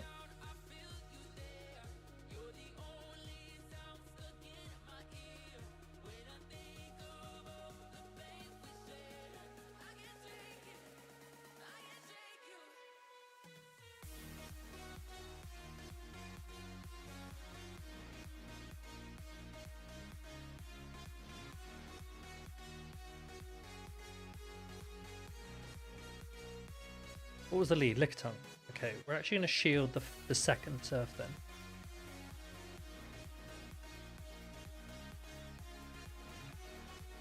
Because we want to put our Annihilate back on that Lickitung ideally.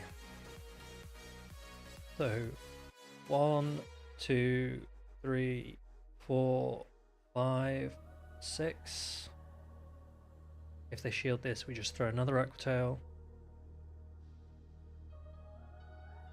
That's fine.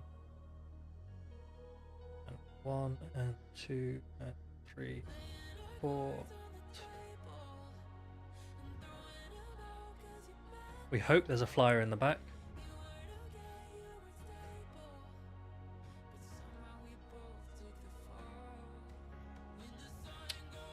Let me throw at you, fraud.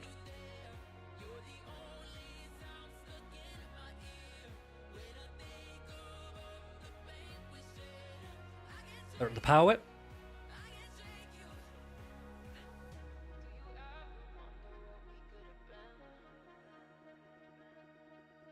Oh. They don't want it. They don't want it.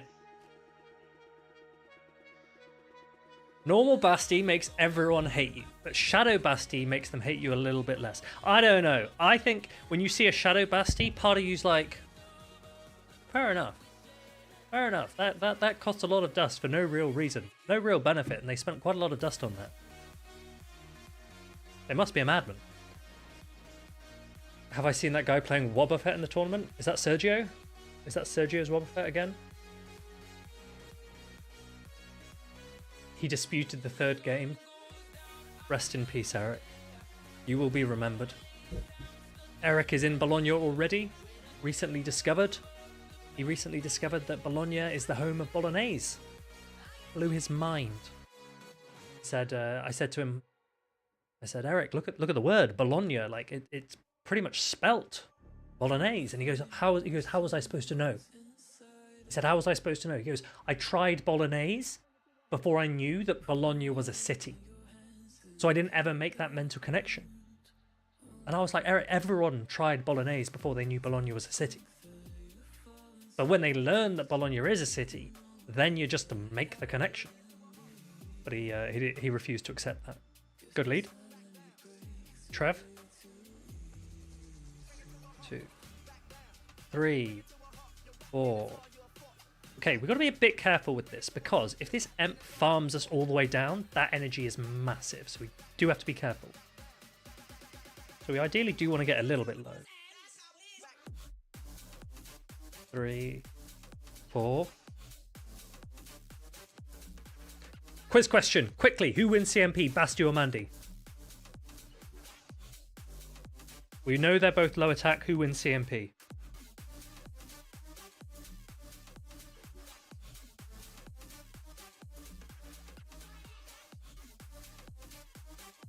Can I take this out without actually... Are they within 4?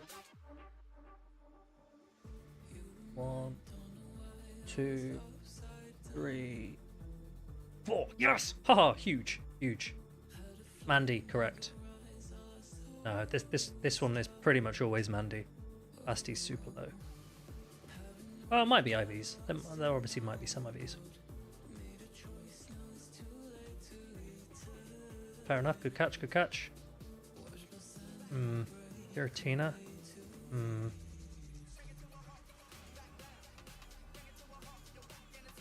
2.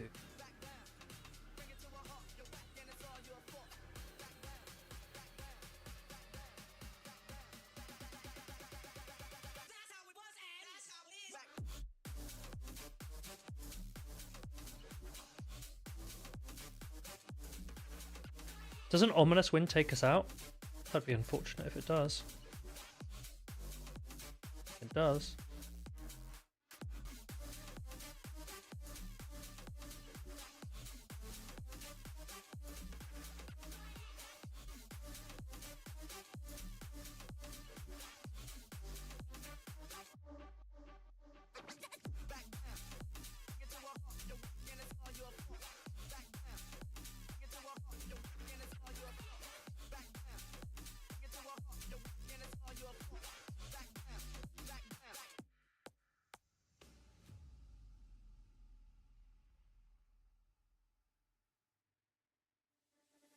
Sometimes it feels like I'm just walking on an endless road, like I got somewhere to go.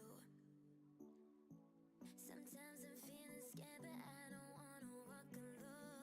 I'm actually going to switch into Basti just so I can see what move I have. Okay, I do have the Stone Edge, that's fine.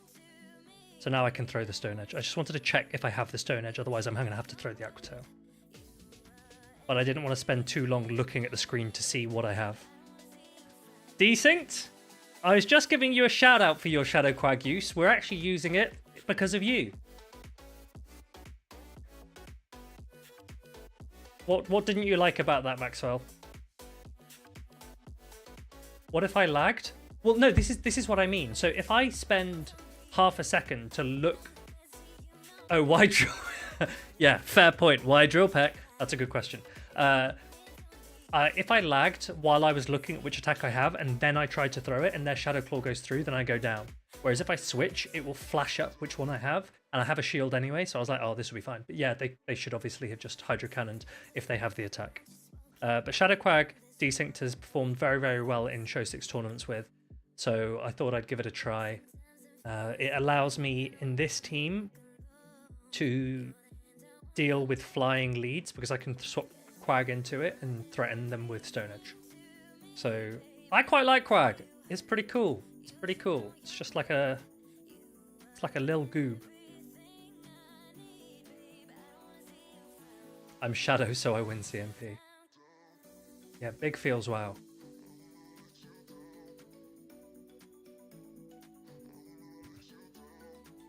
Okay, as you lead, what's in the back? Something to deal with Lantern, right?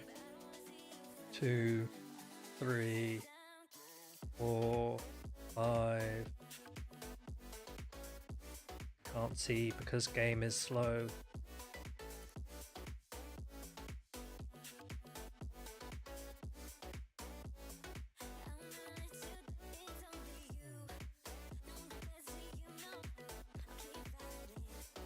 Wiggly? I mean, if it's Wiggly, then it's fine.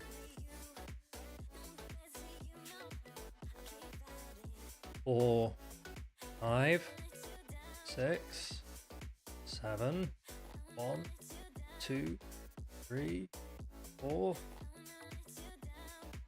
Can we get to 3?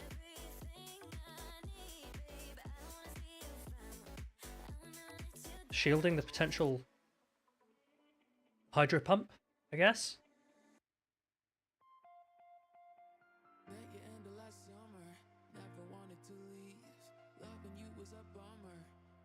Oh my goodness. I think they might have lagged, and we are laughing. 7. Okay.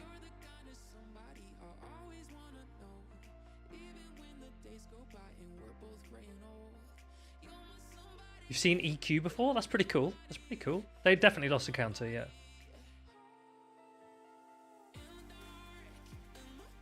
And I lost one too, so everyone's laughing.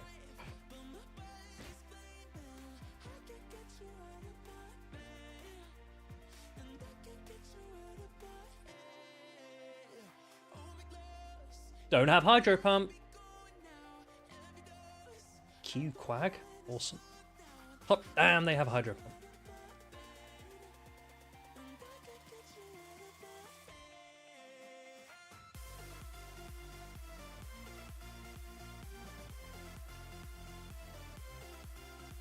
Surely they're not at another one.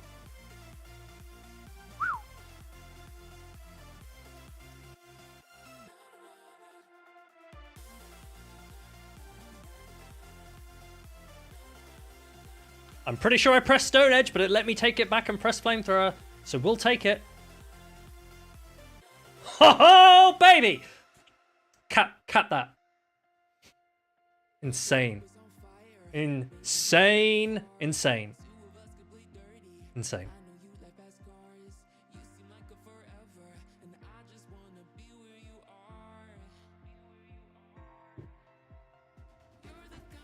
I definitely pressed Stone Edge. And then I pressed Flamethrower. I definitely felt the screen under Stone Edge.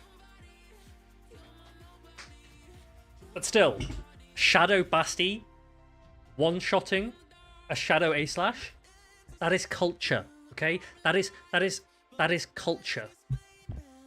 Yeah, this is a mind joke, that is culture.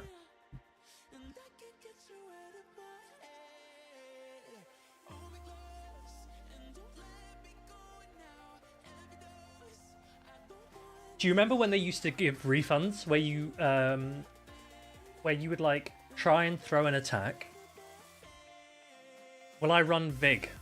We'll come on to that. When you would try and throw an attack and your opponent would switch and make the perfect catch, but then the game refunded you and it like just didn't throw your move, and like you look up slightly because you're like, I definitely pressed the attack, but it's thankfully given it to me back, and so I can just carry on, and you would win games because of that. What a time to be alive. What a time to be alive. We've had it all in this game. Okay, this is fine. 1, 2, 3, 4.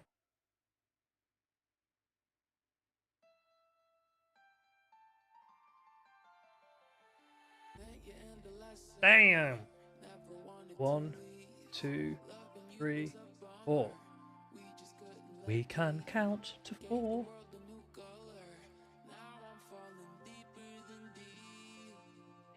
What a call. The question is, can I counter it down before it gets to another one? I don't want to shield again. 1, 2, yes, 3, 4. We have a Shadow Ball. Get the shield back. Oh no, not you! I meant to... No! What am I doing? Hey, it's Air Slash.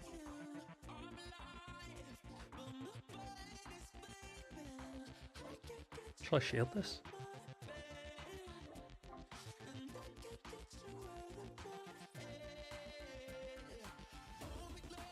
Maybe I should bait, but if they don't shield, that's just terrible. Okay, they're shielded.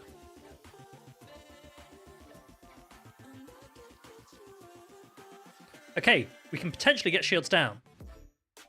And then we've got Basti, that if they switch, I have still got... Oh, we didn't get shields down.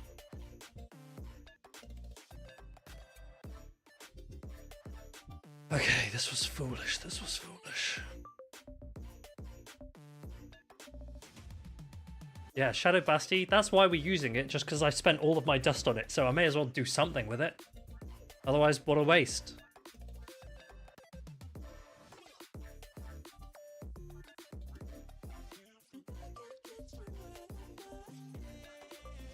Should have come in straight away. This was dumb.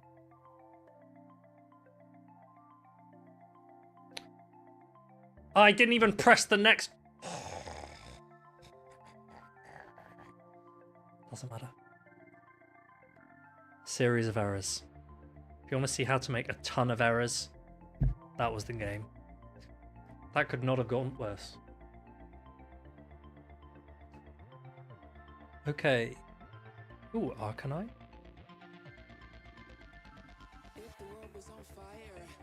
What was the point of calling that? That's what I don't understand! Yeah, is this how I'll play in Bologna? Probably. Make me play on this Android? Then yes. Maxwell, can you give me a team for Bologna, please? It needs to be unique to me and also perfect and will win. Thank you. If you run away, I'll be fuming. You already did? No, Maxwell, you just sent me a picture of your team. That's not unique. I can't run someone else's team. It's not how I roll. Hippo? Oh, unique to me? Yeah, nice.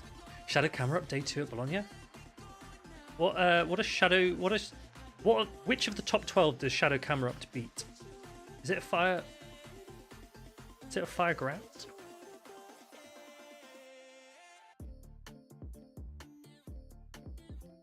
Skarmory? Yeah, Skarmory would be a good win.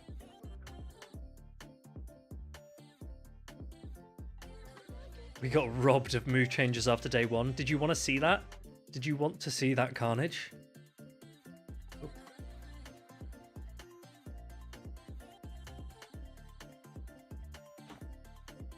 Can Murder Lantern up energy? Hot damn. Hot damn. Zone? I assume it can't take a wild charge on the in the end game though. That's the concern.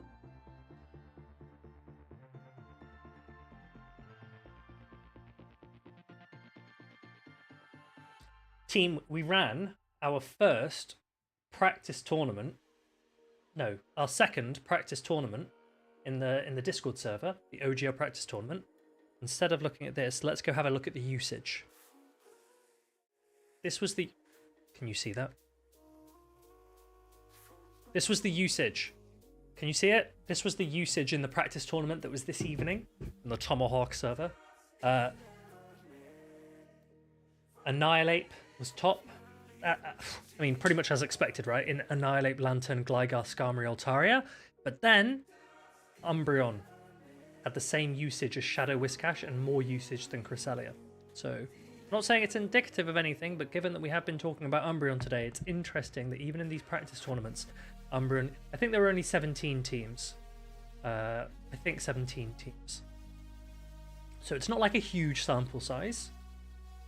So don't read too much into it. I mean, there is a Heatran here, so Heatran is as viable as for Alligator apparently. But just an interesting thing to consider is that Umbreon very much is on the rise. Yeah, lots of 8. Lots and lots of Annihilate. Vigoroth was down at 2, by the way. Licky usage has dropped, I agree. And that's why I'm saying, when you rebuild your Shadow Gligar, or for anyone who's thinking of building a new Shadow Gligar, that has previously chased Lickitung breakpoints and Lantern breakpoints, you might not need them. You might not need them if the usage of Lickitung is starting to drop. You might opt to go for more bulk instead. Soli, thanks very much for firstly the sub, but also for joining. Hope you have an incredible time in Japan, and yeah, definitely ping me if you're doing an Necrozma raid. I will join if I'm available and see them. And I will be in Madrid as well. To anyone who is going to Madrid, Go Fest, so I can also send Necrozma raid invites if I remember to do them. I might be distracted by Paella, so I'm not making any promises.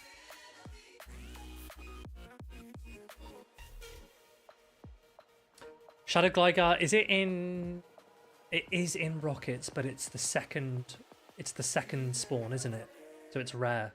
That is annoying. That is annoying. Speaking of Lickitung, Hello, friend.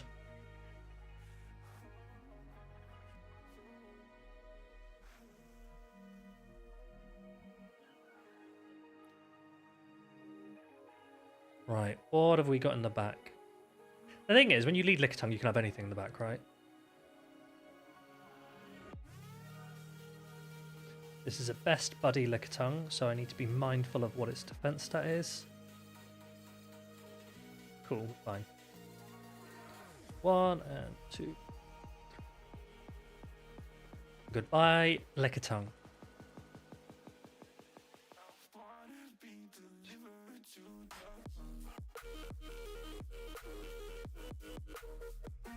The boost. Activate boost. Boost. Boost.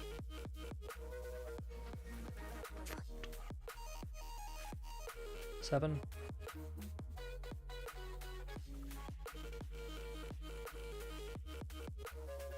Fraud. 10. 11. They're surely weak to Basti in the back, right? Right. HVK, thanks very much for joining. 12. Isn't the Licky and Umbreon breakpoint the same spread? I mean, maybe. If you want the Umbreon breakpoint, maybe.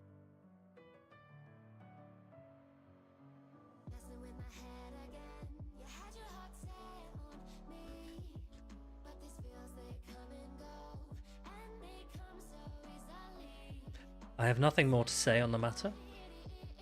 Gligar would have been fine. Gligar I'm absolutely fine with. If it was Gligar, easy.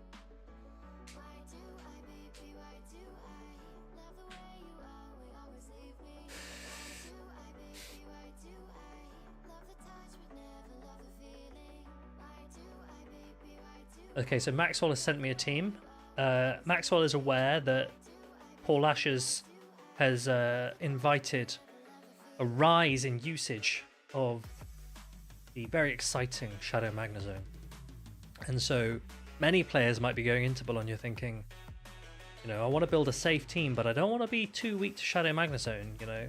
Skarmory, even Skarmory, it's a little bit difficult to bring, maybe, if Shadow Magnezone is going wild. Maxwell has given me a team with Shadow Skarmory and Shadow Pidgeot and a Cress. I don't think I'm going to bring that into a European meta that is potentially leaning into Shadow Magnezone. Maxwell. Has Zone really increased in usage? I wouldn't say its overall general usage is higher, but I'd say it's just about prominent enough at the high levels of EU that if you're wanting to win an event, you need to make sure you know how to handle one. And being 2 times strong to it might not be enough anymore. Why does it never let me switch when I want to switch?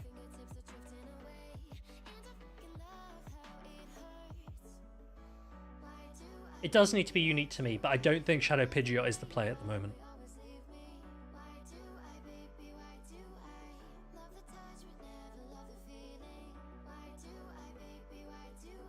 We're going to shield their Surf anyway, so we don't mind seeing being here. I wouldn't call Zone Spice. I think Zone is the best electric type in the game at the moment. Personally. In Open Great League? Not at the moment. Not at the moment. 1, 2, 3, 4, 5. I've just remembered we don't care about Switch.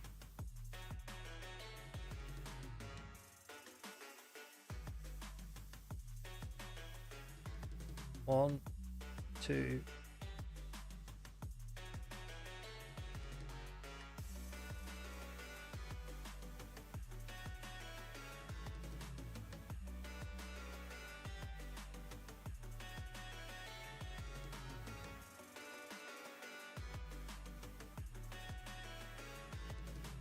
Should we come in with Basti?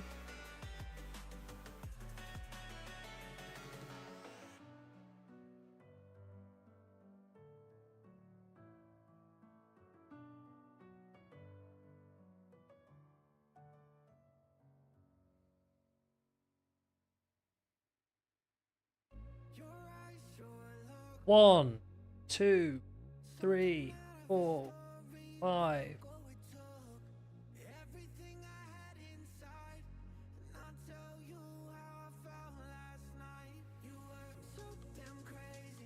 Six. Okay.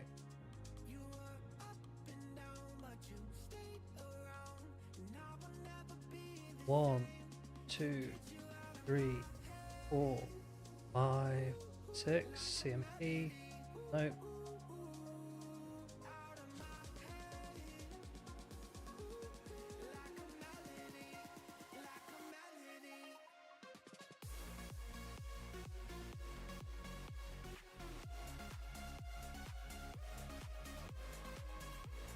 Maybe should have come in 1 earlier, but it's okay. Maybe. Oh, it's just an icy. Unless they have an energy ball. Shh, they might actually. Bollocks. No! Okay, that was my fault. I should have come in slightly early to get my Night Slash off.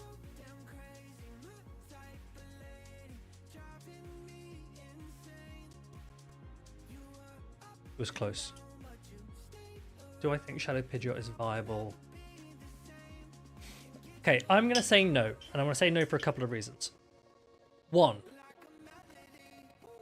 you lose to actually a lot of the fighters in the meta. Please play like this in Bolon. I mean, I probably will. From Annihilate and 2's even energy, you lose, which isn't ideal. What do I do versus this? I have to stay in. 1, 2.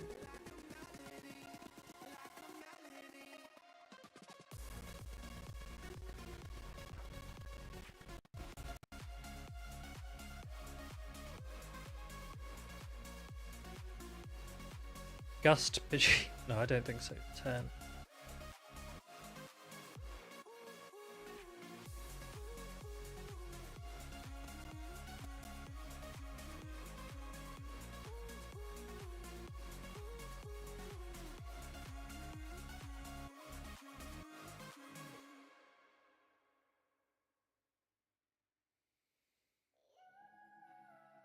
What do we think's in the back?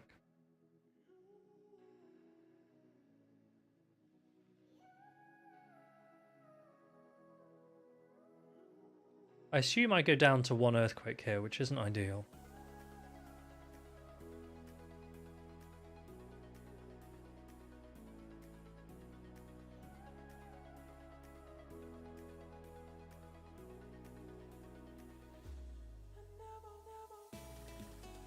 Clod too good.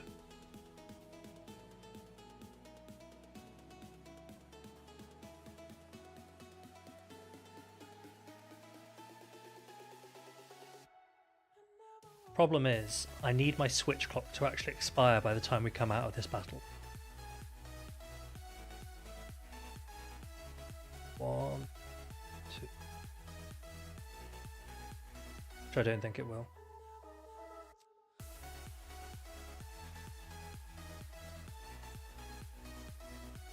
Yeah, if I'd caught the EQ on Basti, that would have hurt.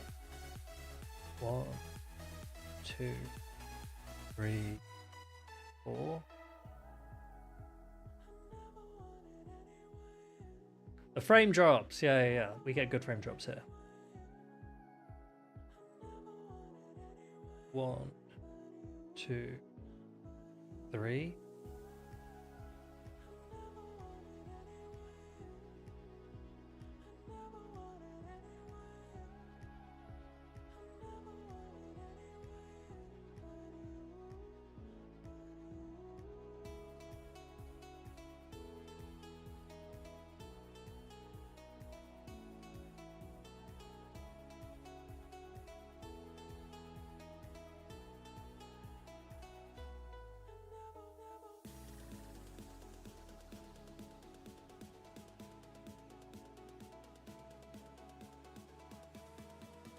As if they got a Ferrothorn.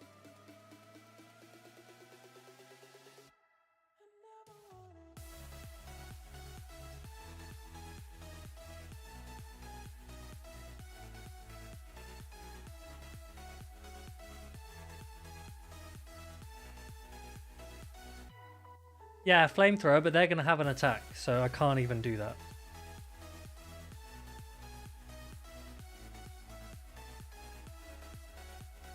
Which is annoying. They have banked a power. They have banked another power whip, so I can't.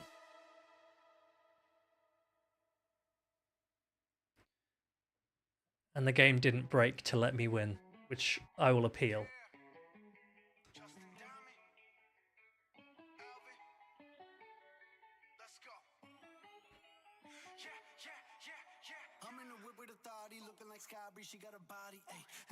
Ferrothorn.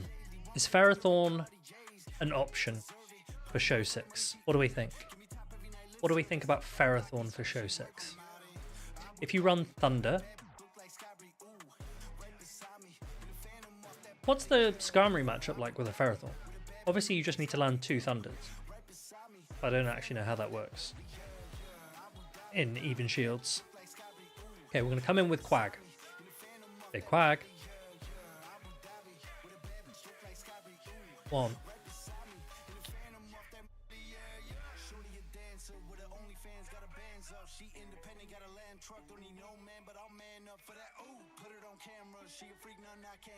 Does Thunder not two-shot it?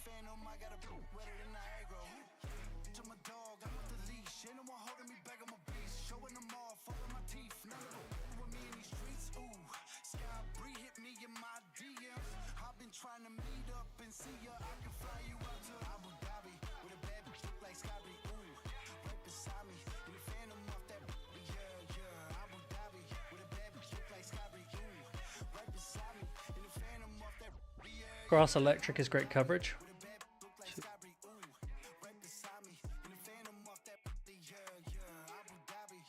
Henry, are you still on the Hisuian Electrode hype?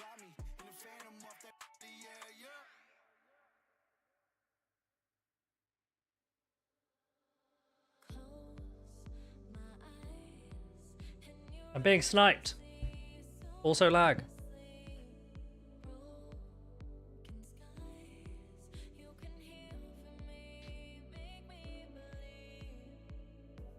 Ferrothorn doesn't beat Lickitung, does it? Not that I'm saying Lickitung is particularly popular, but given that it resists both of its charge attacks, you would expect Ferrothorn to win. But it doesn't, which is one of the reasons why I'm just like, Ferrothorn not for me. Ferrothorn's not for me, I don't think.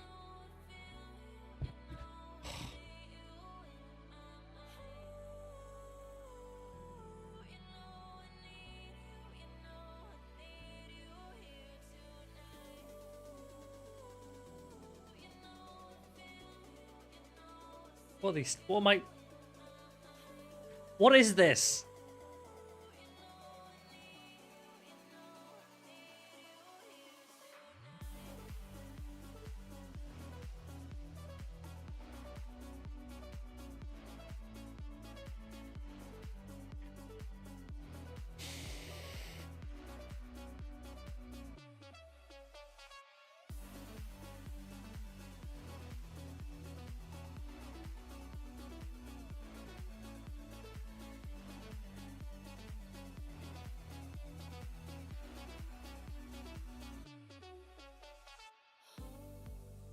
What's in the bag? Go on, be a Whiscash. Be a Whiscash.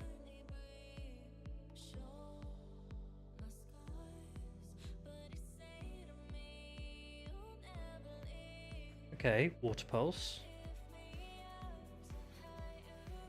We'll shield it. We'll shield it, because it does do decent damage.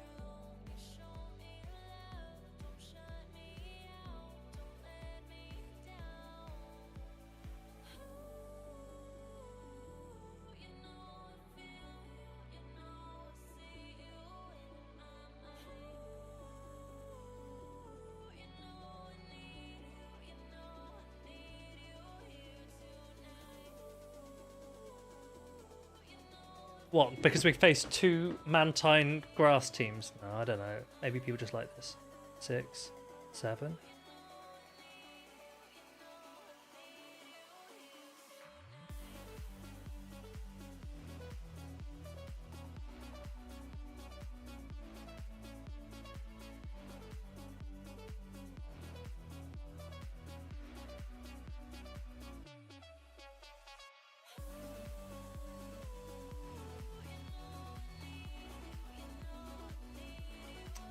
Still lose.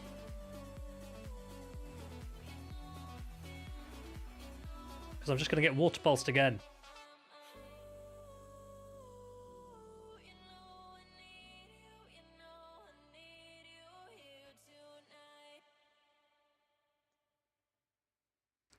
Guys, I don't think Shadow Bastie's the way.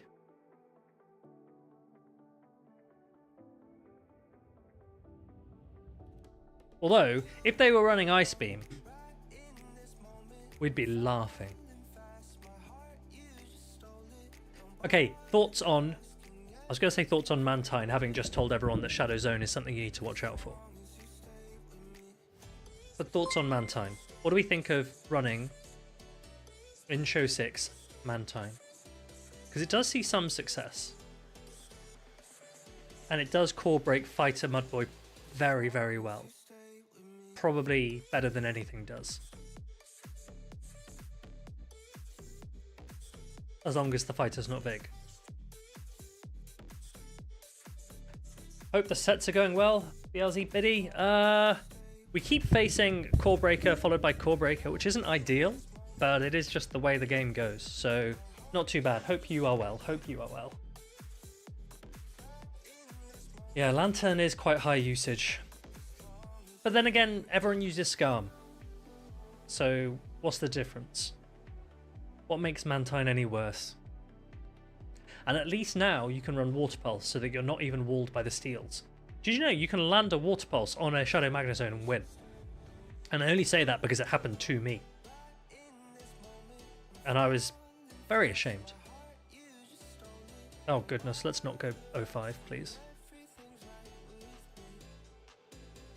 Yeah, so for anyone who hasn't seen the leagues for next season, the rotations have come out, and the only Catch Cup format. First good thing that they've done is they've got rid of Little Catch Cup, which I always felt was ridiculous. The point of Little Cup was that it's supposed to be a super accessible, cheap cup, and then XL's just made it more expensive than any other league.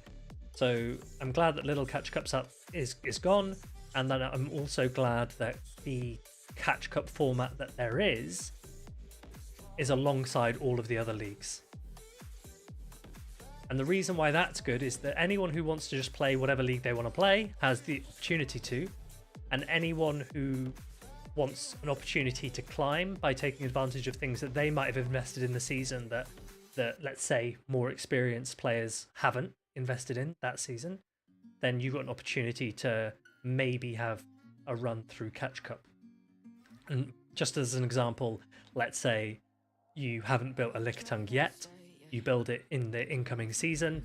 A player who's played for longer might not want to build another Lickitung. If Lickitung is good in that meta at that time, then you've given yourself like a little bit of an advantage. So maybe that's the way to do it, I think. Little Cup would be more fun if it wasn't Catch Cup. It would also be more fun if it didn't have like level 50 Shuckle and Smeargle. I'm just going to go straight Night Slash here, because at least we might get a chance of the boost. And the only way to win the 2s is to throw Night Slash anyway. If they want to no-shield this, fine, I'll just counter them down.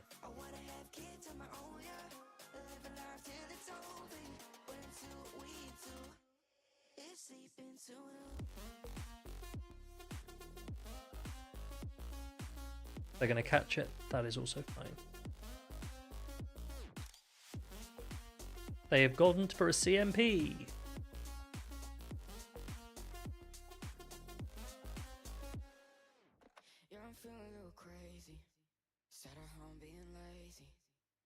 Travel to the mighty, flying with you.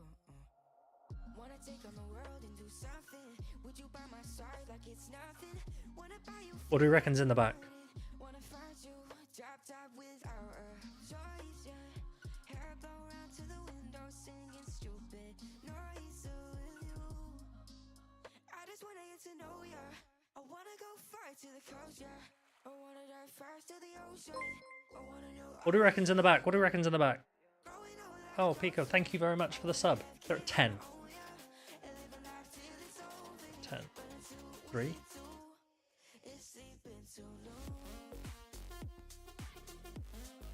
I'm going to have to shield this and hope that they're weak to Bastie in the back. Good question, AAB. I'll come on to you in just a moment. Okay, we won. Okay, so how do I think the season update could adjust the meta for an AIC? Anything I'd recommend you prep for? Okay, so when Lantern shifts to Watergun, it definitely opens the door to Feraligatr, which is one of the reasons why I wanted Feraligatr to be a community day for anyone that hasn't had a chance to get it, because Feraligatr has the potential to be very good. Feraligatr is a good core breaker to the Mud Boys and Skarm, but also remember, and if anyone was listening earlier, that when Scald debuff is nerfed, the reason why a Scald debuff nerf was good is because the Whiscash Mirror was one of the most RNG dependent matchups that there is. Maxwell, see you this weekend. I'm probably not going to stream again before I head to Bologna, so thanks very much for tuning in. Thanks very much for the sub as well, and see you on Friday, probably. If you're around on Friday, let me know. Otherwise, see you on Saturday. And catch you later. Chacaloco, I haven't thought about that, so let me come on to that once when I've talked about Feraligatr. I haven't even thought about that. Okay, so Feraligatr usage can rise. Interestingly, a Shadow Typhlosion will beat a Feraligatr off even shields because the Thunder Punches are so quick and because the Incinerate plus Thunder Punch damage together does so much. So that's just something to consider. I haven't yet figured out a team that would work with Typhlosion because I'm playing Bologna this weekend, so that's kind of my focus. As soon as I'm done with that, then my streams will be based purely on trying to team build something creative for NAIC. This could be interesting. One sec, let me focus on one. Did you see where the Incinerate went? Off screen.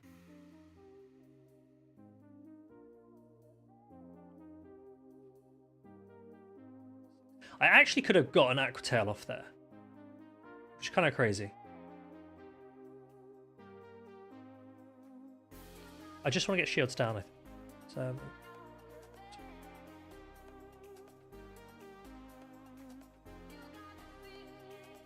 I'm going to shield even though it's a body slam.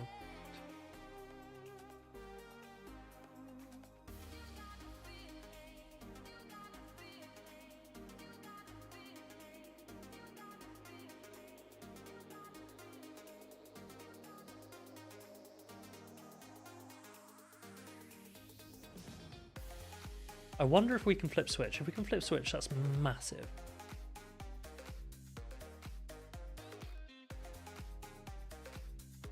Can we survive a body slam? If we can survive a body slam, that's pretty massive as well. Please. Huge. The frames. Shadow Claw Typhlosion? No. Incinerate Typhlosion. Incinerate Typhlosion for sure. 3. Get bastied.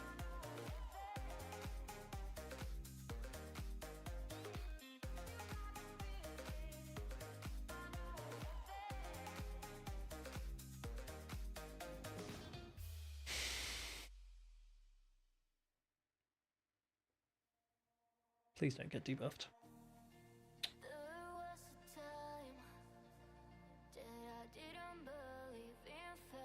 We're just going to go for double Night Slash here to try and not get debuffed again.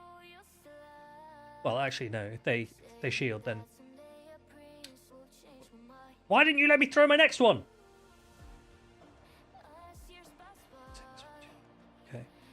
They can actually just double Mud Bomb. That's probably what they should do here.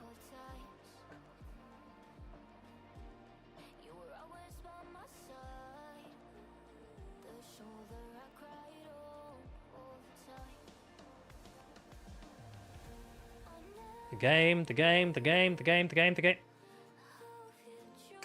How? Please, someone explain to me how. If they'd Mud Bomb, they do way more damage.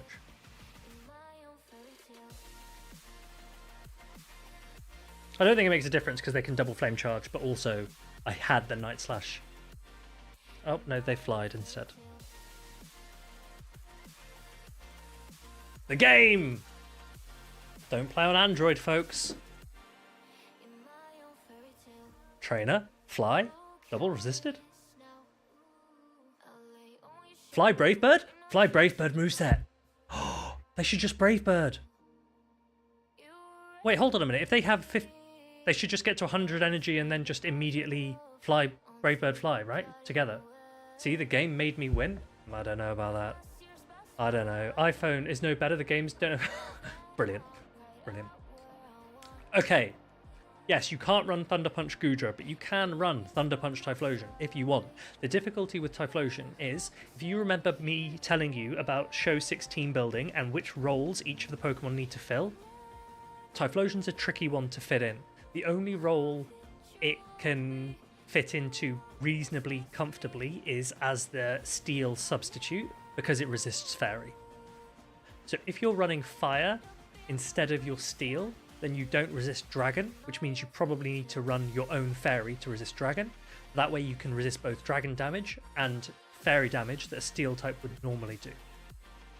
So you could run Typhlosion and a Fairy. There aren't loads of Fairies that are viable to run that don't give you a double water weakness or double lantern weakness, for example.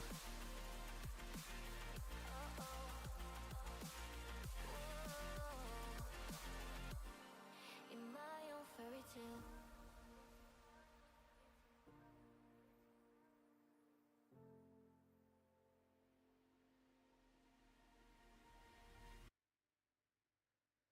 Can we spam? Can we out-spam this? So have a think about what fairies you could run if you wanted to run Typhlosion. Or you could run an ice instead.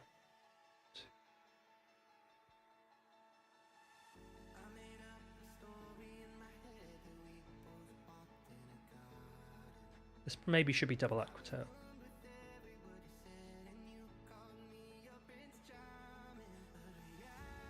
Can I reach another... Can I reach an Aquatail into a Stone Edge? And if I do, would that even take it out?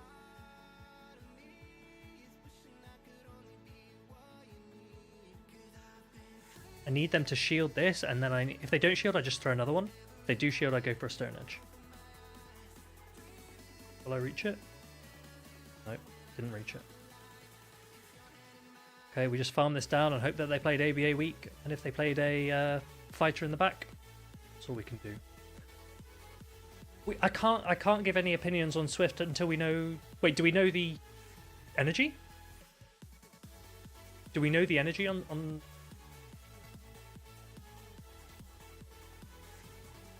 Until we know the energy on Swift, I can't give a view on that. So Azu with Ice Beam and Play Rough is fine, but just be wary that Lantern could still exist as a Water Gun Lantern, and that could be annoying. That could be annoying. But I think Azu could be fine with Typhlosion. I think it could be fine. They've announced the new season updates, yes. So we know all of the move damages. We know the new moves. We know which Pokemon are receiving new moves. We are just waiting on the energy for Swift, I believe. That's the only thing we're waiting for. Is there anything else? School chance? 30%, probably. I would be very 30 or 20%. It's not going to really affect you. There's no way they're going to go to 10. Surely. You can clip it. Could be wrong. But my guess would be 30, maybe 20, but 30 is fine. 20 is also fine. 20 or 30 are fine. Just bring it down from 50. Scald doesn't need a debuff on Whiscash. Scald doesn't need a debuff from Whiscash. Something like Suicune would beg to differ. I wish they'd made Night Slash a one-stage boost. No, Ape doesn't need a nerf. Ape does not need a nerf at all, I don't think. I think that they gave the wrong moves to Ape when they first released it. I said that quite vociferously. I said don't give Ape Shadow Ball. I said give it Shadow Punch and a fighting nuke and a coverage nuke. That's what I would have liked to see. I would have given it Shadow Punch, and then I would have given it Outrage, Wild Charge, Overheat, and Close Combat. Those types of attacks. Maybe not all of them, but those types of attacks. And then for a community day, I would have released it with Rage Fist as an even better fast bait. The problem with Shadow Ball is that you create a Mewtwo mirror where it's very shield dependent. This is not a good swap for them. I don't know why they're doing this. The problem with Shadow Ball is you create a bait mirror, which isn't good. Night Slash, again, you run it because it's the quickest attack. Night Slash isn't a good move. Night Slash is it's non-stab, it's low power, it gives you a boost chance, which can be exciting. I don't know what they're doing here. The boost chance can be like a little bit exciting, which maybe makes games more entertaining to watch, but the issue for me was not ever the boost chance. The issue was this shouldn't have been the moveset. We're just going to stay in counter down, right?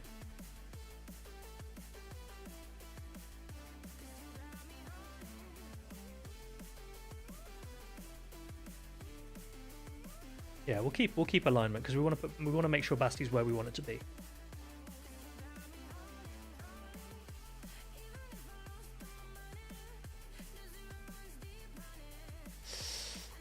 Night Slash is a degen move. Why would I not win? Why would I not win CMP? They have very similar attacks. They're both in exactly the same range.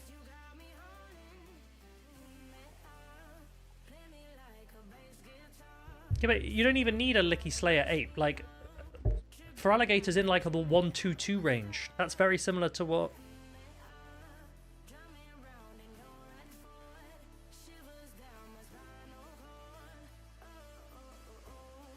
I'm in trouble, actually.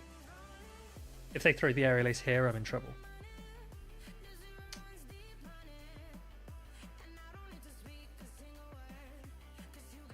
Can they reach 2 digs?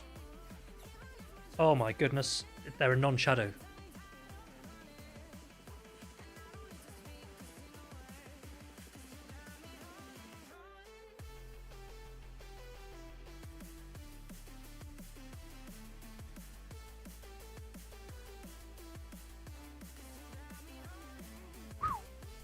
I'm a genius. No. Gators are they're all the same attack, similar to Swamp, Sableye. They're all in that 1-2-1, 1-2-2 range. So that's why if you're using a Gator, you've got to have a think about CMPs. Don't. My brain's so big, yeah. You got to be careful with the Gator. You don't want to throw on CMP unless you are super confident you have higher attack there, and then at the same time you've got to be careful. If you're running a normal Gator,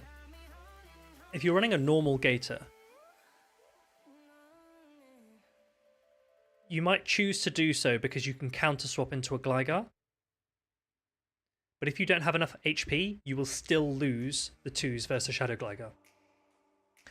So that's one issue with trying to run too high attack on a Feraligatr. But before you go to any tournament, this is like one of the most important things to do, and it's one of the reasons why I lost a Grand Finals. My first Grand Finals in November 2022, I was in Warsaw, and I did not check the CMPs of my team against my opponent's team. I was pretty new to Show 6. It was my first tournament. It was my first... oh, I'm friends with this person. It was my first proper regional. Okay, this is fine. And I didn't check the CMPs. And I made decisions in the game based on the wrong understanding of CMP. Or the wrong assumption of what I thought would happen. And I lost because of it.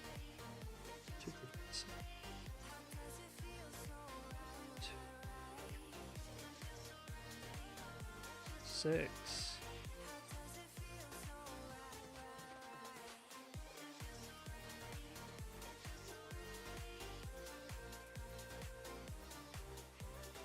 Remember that a Frenzy Plant from a Venusaur is on a 665 cycle, whereas a Lantern with Spark is a 6665 cycle. Don't forget. 3, 4, 5. So now I'm gonna have to throw again. But then I'm hoping that even if the Night Slash should take it out. Again, by the way, Venusaur is also in that same range. So they might be going for the CMP there. Venusaur is also in that very, very close range.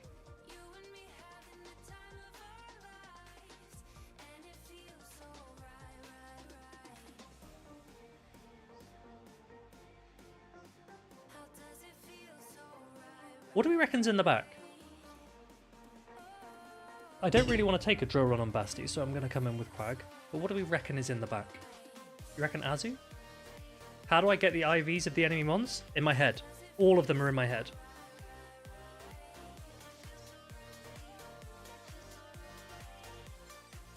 You need to roughly know the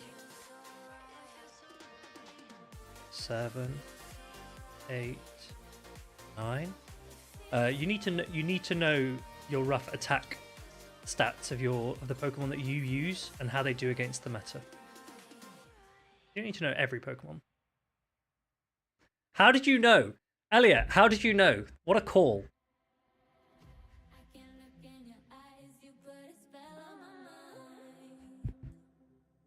2, 3, 4. What's funny is I get an Aquatail before. Look how many Aquatails I get off. Yeah, you can check on sites in advance before you play. Check on a site. 5, 6, 7, 8 Dugong Basti team. Oh, I see.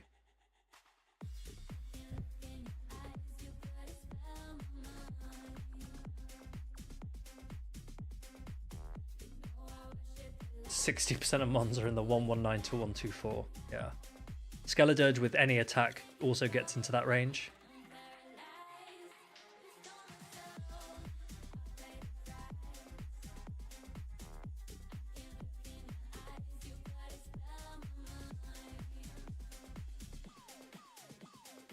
Yeah. I mean... Yeah. Venusaur, look, I am all for, with one exception, I am all for any starter Pokemon to become meta in Great League and Ultra League. I'm not that fussed about Master League for starters because I think it's nice to have legendaries in Master League. But also Comdaemons like Ursaluna, I'm happy with that. But specifically starters in Great League and Ultra League, I think it would be great to have as very viable Pokemon in Great League. The one exception is Primarina. That I don't want to be too good in Great League, just because its typing's a bit of a joke.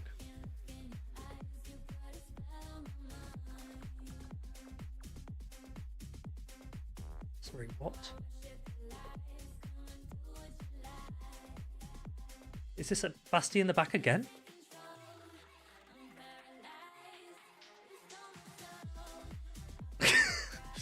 Protect the ape.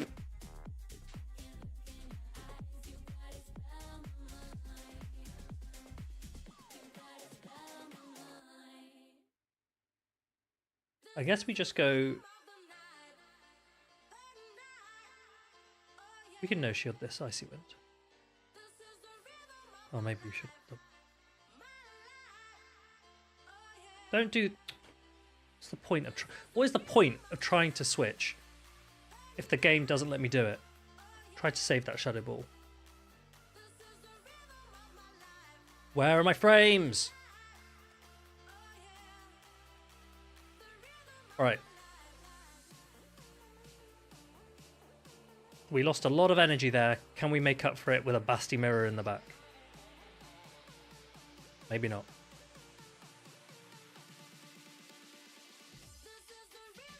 Are they running Dynamic Punch then? 9, 10, 11.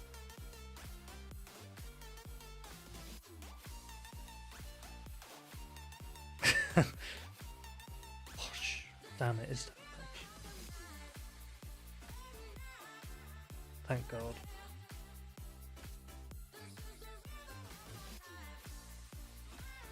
Well, don't have Hydro Pump. If they have Hydro Pump, we lose.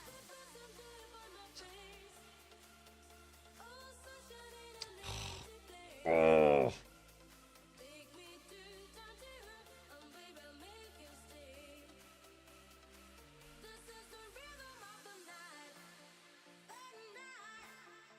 Fraudulent behavior, not making me lose my Annihilate. And they're going to think they played this well now.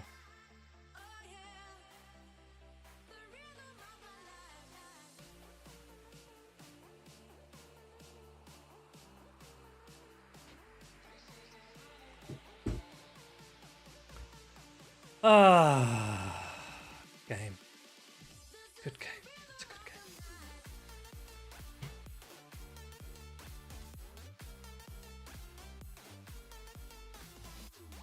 It is fine. Still went positive. Dugong beats 8. Yep.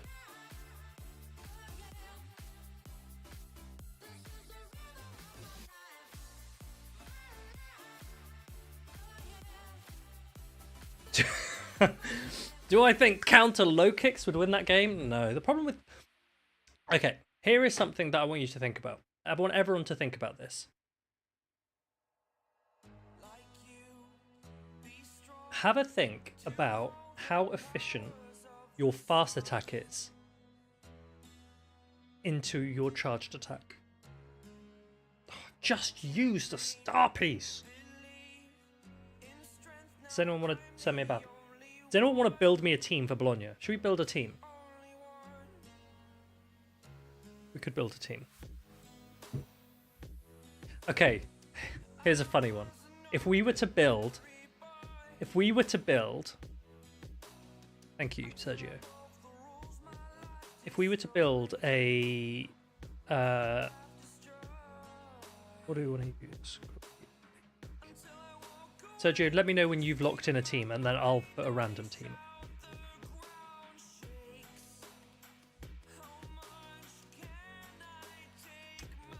I'm waiting for Thunder Punch. You've locked in already? Okay, don't look at my team. Close your eyes quickly.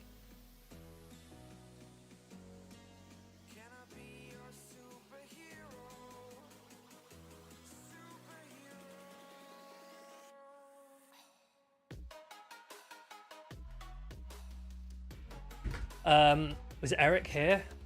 What are we talking? Because I was going to talk about Eric. No, Eric and I were actually talking about this. Is that the... Oh.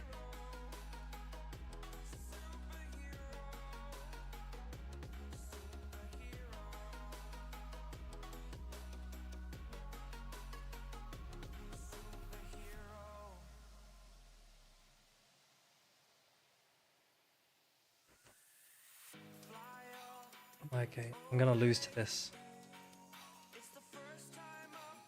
Yeah, think about how well does your fast attack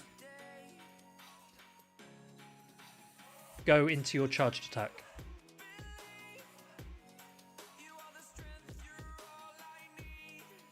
So by that I mean, if you do 7, if you gain 7 energy with your fast attack, 35, easy, only 5. That's really good. 40, that's fine, 6. 45, that's a little less comfortable, but it's also fine. 50, that's not ideal. You're getting to 49 energy, and then you're having to go over. So that's not like an efficient energy cycle. And some of the best Pokemon in the game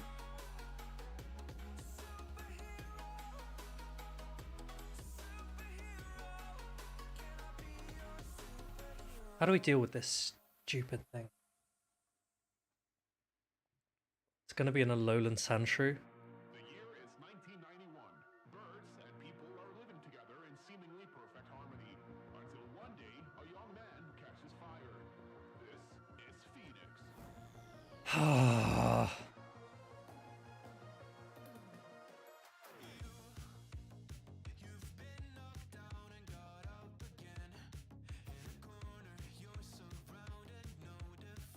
Whelm is too good.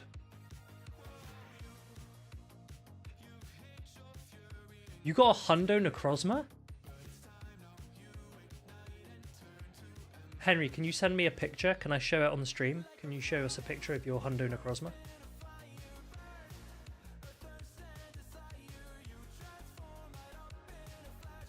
Wait, is Sendai now? Where's Swoley? Swoley, send me a Necrozma. We actually had a Wincon in this.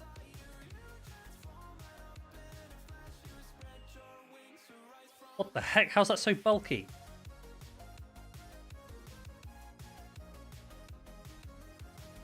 Yeah, send me a picture. Sergio, well played. GG, GG. Okay, so have a think about which Pokemon have the most efficient energy cycles, and that's one of the reasons why Typhlosion into Incinerate into Thunder Punch is an obvious thing. It makes so much sense on paper, and then when you look at the damage as well, like that is something that you yourself, you don't need to worry about Shadow Claw because you know. Right, we're having a look. This is Home Slice Henry's Hundo Necrozma already. It's already got this Hundo. That's the CP I assume you caught it at, 2472. Wait, Henry, why do you have 0 Necrozma Candy? You powered it up to Ultra League level. Oh, I see. I was going to say, awesome. You're going to... Content, right? Content. That's cool. Used rare candy to get it to Ultra League. You got to be done. We've got no other use for rare candy, I guess. Okay, people who are building teams for NAIC, what are the other things that you should consider? Well, if we're talking about Feraligatr and Feraligatr Rising, is that a rise for Poliwrath? Maybe. Do we now see some Trev rising? Maybe not. Trev actually loses to Feraligatr, which is not ideal. Ironically, Feraligatr beats Trev, and Typhlosion beats Feraligatr. Which is pretty interesting. When people talk about RPS, when you can get a lot of the Pokemon hitting back, that's pretty cool, I think. But Poliwrath could rise. Trev, if you've not faced a Trev in a while, the Seed Bomb buff will now mean that Trev beats Vigoroth in all shield scenarios. Because 2 Seed Bombs are enough to take out a Vigoroth now, and they weren't before. Right now, if you use Trevenant right now, 2 Seed Bombs won't take out a Vigoroth. If you use it next week, it will. So if you're using either Vigoroth or a Trevenant, bear that one in mind, because yeah, it was a bit of a weird situation. Doesn't matter what the bait scenario really is. The fact that you can land 2, you're going to win 2 shield, 1, 6, 6, 5, 12, 17, 5, 5, 7. Doesn't matter what the bait scenario is, because even if they double bait you with Body Slam, you win CMP and your second 6, 6. Oh no, 6, 6, 6, 5, 6, 5, 5, 5, 7, 15, 22. Yes. Okay. If you double bait Body Slam, no, you always lose. Doesn't matter what you do, you always lose because you still need to land 2 Rock Slides. So it doesn't matter if you double bait or not. So yeah, Vig is now going to be beaten by Trev because you just need to land 2 Seed Bombs. So that's a pretty big one. But the one that's annoying for Trevenant is that a Feraligatr can counter swap into you and still beat you because the Shadow Claw damage does so much. Shadow Claws plus the Hydro Cannons plus shields will be enough. So that's the bad thing for Trev. Also bear in mind that Trev, as a role, what does it do? It does a very similar job to Cresselia, but it has a better matchup into steals at the cost of bulk and at the cost of taking super effective from flying in a Gligar meta. So for people who are considering Trev, just bear those things in mind. I don't think there's anything. I wouldn't actually say that. I wouldn't say don't run Trev. But you just need to protect it a little bit more. One thing that I'm very excited to try and build a team around, and I actually will do a stream pretty much just trying to build a Show 6 team around this, is Titan. I'm going to try and build a really good team around Titan to see if it can work. It might not work because we're talking about Poly, because we're talking about Feraligatr and Typhlosion and things. But I spent so long today finding... I also wouldn't waste your Duster XLs on a Hundo Sotodle. Just build us a Titan. They're pretty much identical. I spent ages today trying to find what are the most viable counters to a Shadow Gligar, because we're seeing so many Shadow Gligar, and currently all we see in response to Shadow Gligar... Actually, let's take a look. Come over here. Okay. So this is the Show 6 tournament that we hosted in the Discord today. If you're not part of the Discord, remember to join.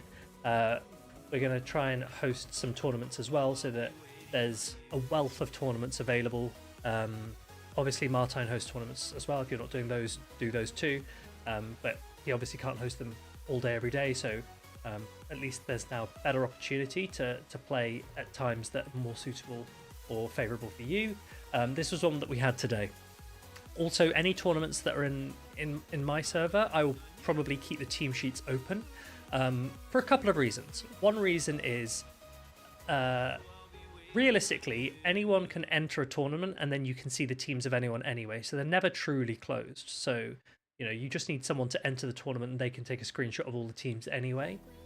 And so to save people the hassle and the bother and the lack of transparency around that approach, I'll just keep the team sheets open. Okay, people can learn. Colin, thank you very much for the sub. Appreciate you. Can't wait to see you in 2 days. The team sheets will be open, and that way you can go in and you can learn, you can take inspiration, especially if you're coming up towards NAIC. For anyone who's playing NAIC, I'll be hosting practice tournaments pretty much every day that I can in the lead up to NAIC, and you'll be able to see those teams. Because I want you to try and take inspiration from these top players that are coming up with creative solutions to building and breaking a very new meta. And so this is a good opportunity to kind of learn from that. But my point that I was trying to make was Shadow Gligar. What are the answers to Shadow Gligar? What are the best responses to Shadow Gligar in the current meta before we get to Titan? So firstly, you can see Zimmy Kid here, he's bringing in a Shadow Abomasnow. Difficulty is with Abomasnow, it's also taking super effective damage from Aerial Ace. So if you're trying to build with an Ice Grass type, then Shadow Gligar with energy can do a huge amount of damage back to you as well. Josh, thank you very much. How you doing, Josh? Haven't seen you in a while. Then we go to Tauntaun. Tauntaun, on the other hand, is going for a Feraligatr. If I was playing against Tauntaun, the first thing that I'd look at is this CP, 1483. That indicates to me that this is not a super high rank Feraligatr, that there is a chance that a Shadow Gligar could win the 2-shield scenario if it's swapped in first against a Feraligatr counter swap. There's a chance. So you might still lose based on his IVs, but because he's not max bulk, there's a chance you could still win it. Otherwise, no hard answer to a Shadow Gligar. Alone. Skarmory, yes, one of the only consistent, reliable responses to Shadow Gligar. It's the reason why people are running so many Skarmory. Similar to the conversation where people said, oh, if you nerf Lantern, will Skarmory rise? Look, if you want to nerf Skarmory, you nerf what it's hitting most, you nerf what it needs to hit. You don't necessarily need to nerf Skarm. Skarm, when it was buffed, wasn't even hitting the meta because at the time, Colin, for example, and Arceus Aurelius both had Talonflame in their teams that got to a Stuttgart final, so Skarmory wasn't around because there was more fire prominence there, for example. Now that we see such a huge rise in Gligar, you need Skarm because there's so few other reliable counters. We'll carry on going through. Skarm again on this team, Skarm again on this team, Skarm again on this team, Skarm again on this team, and Azu is okay. Azu is okay as a response to Shadow Gligar, but Shadow Gligar technically can flip it, depending on its IV spread and baits. You need to get every single bait correct. Yeah, Skarm and Lantern, I think Lantern definitely kept fires in check. When Lantern changes to Water Gun, then Feraligatr rises. When Feraligatr rises, that is a really good answer to both Gligar and Skarm. So it'll be interesting to see how that adapts. Joppy, he has an Azu, which is a reasonably good answer, and a Goodra, which is a reasonably good answer, but neither are hard responses. The Azu's pretty good. Goodra, it doesn't want to take a dig. Abomasnow here, this one's the non-shadow version. Unfortunately, because it runs Icy Wind as a non-shadow, that actually means that Shadow Gligar outpaces it. So Abomasnow has to be a little bit careful because Shadow Gligar can start forcing the shields first.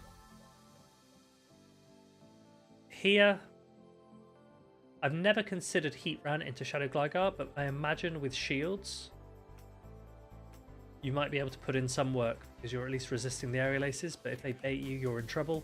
Shadow Swampet's pretty good, but Shadow Swampet, again, if you take an aerial ace on a Shadow Swampet from a Shadow Gligar, IV dependent, they could full 2 shield wing attack you down. So you need to be mindful of that. K9 is asking about the top 100 PV Poke waters. Yeah, because half of them are Mud Boys or shadow variants of Mud Boys that you need because Lantern's there. And then the others are broken waters. So Azu, for example, absolutely insane stat product, should be that high. Water type is defensively incredible, and Azu has great coverage as well, so great typing and great coverage. And then the other broken water type that's obviously there is Feraligatr and Shadow Feraligatr because it has some of the best energy cycles in the game. Shadow Claw into Hydro Cannon is insane. Insane.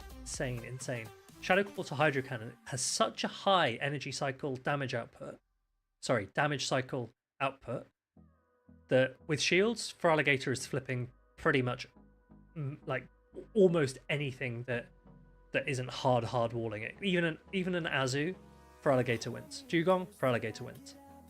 These are Pokemon that resist the Hydro Cannons, just because the Shadow Claws add up so much as well. I'll be interested to see how that top water usage changes when Lantern changes to Water Gun. Bear in mind the updated PV Poke rankings are indicative only. You can check them. So if you go onto PV Poke and you click at the top, preview next season, you can see that there'll be a shift in rankings based on the meta update. This is just the first look. What rankings are weighted.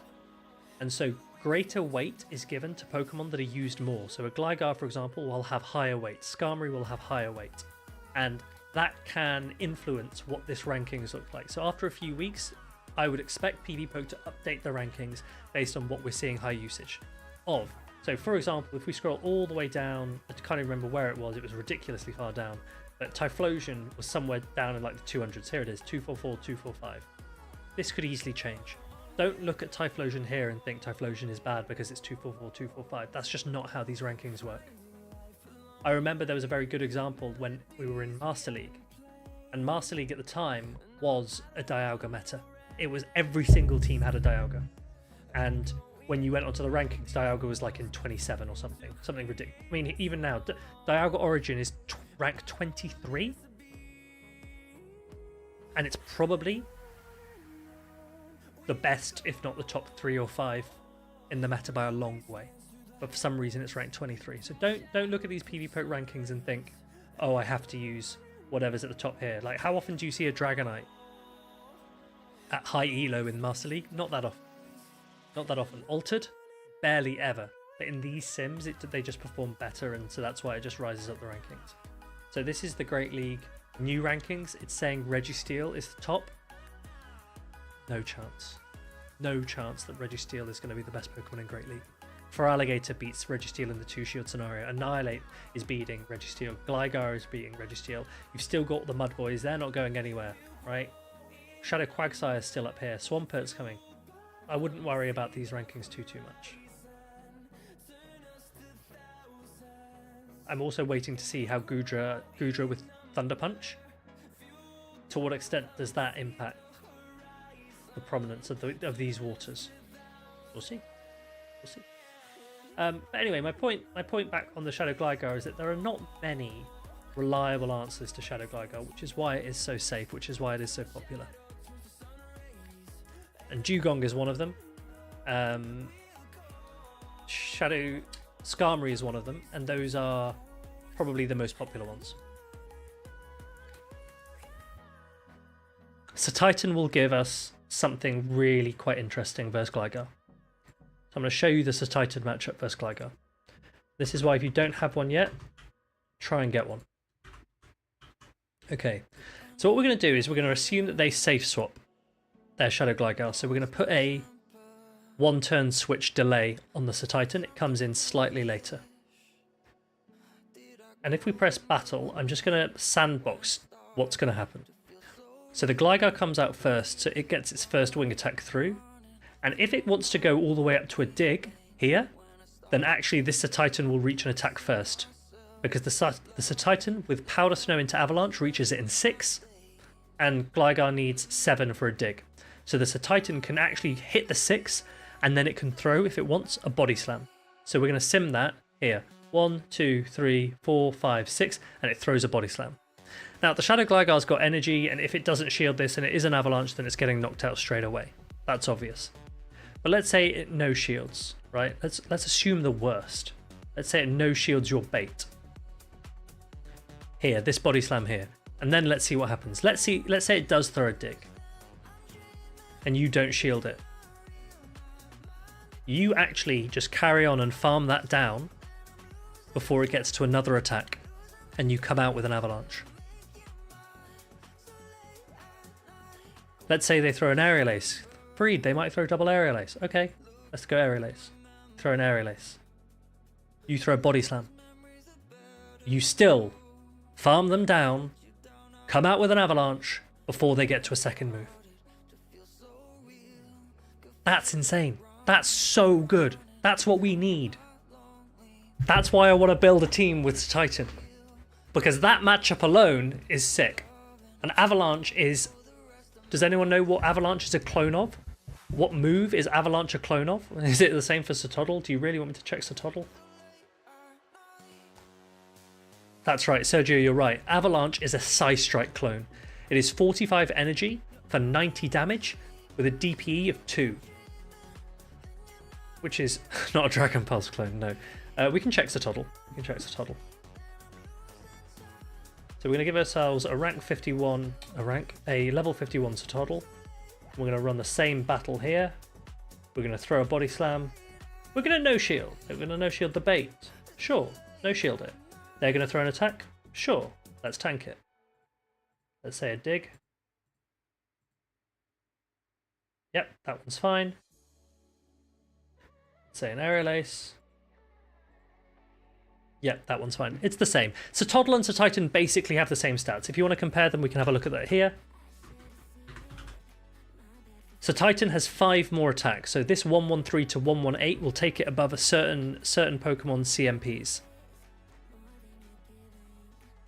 Isn't a 1-turn delay on a counter swap pretty aggressive? Assumes the lead mon isn't throwing any moves and immediate reaction to the swap. Yeah, I mean, if you really want to, if you're slightly delayed, then you can either go straight for the Avalanche so that you don't have to bait, or you can just Body Slam, one shield, and come out, and you come out with a ton of energy as well.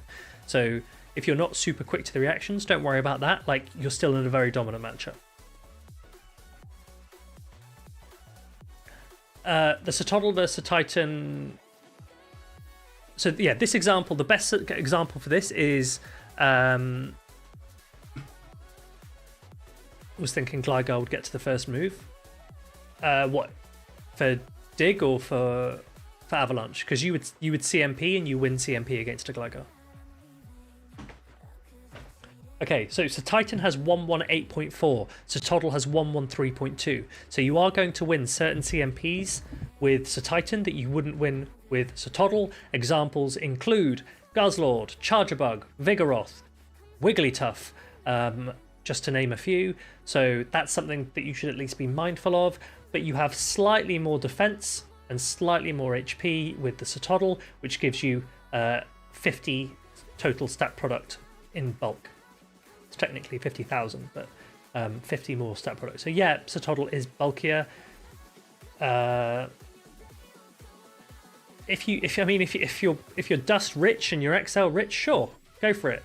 You're using up a best buddy ribbon for 50 stat product. If I were you and you were like, I need to use my best buddy ribbon on something, it would be a rank 1 best buddy Lickitung. That one, to me, is a notable improvement. We can check the sims though. Let's check how much better is Sotodle than Titan, because my expectation is that it might win 1 or 2 more matchups in a certain shield scenario and maybe drop in a different shield scenario. So we'll put the 51 Sotodle there.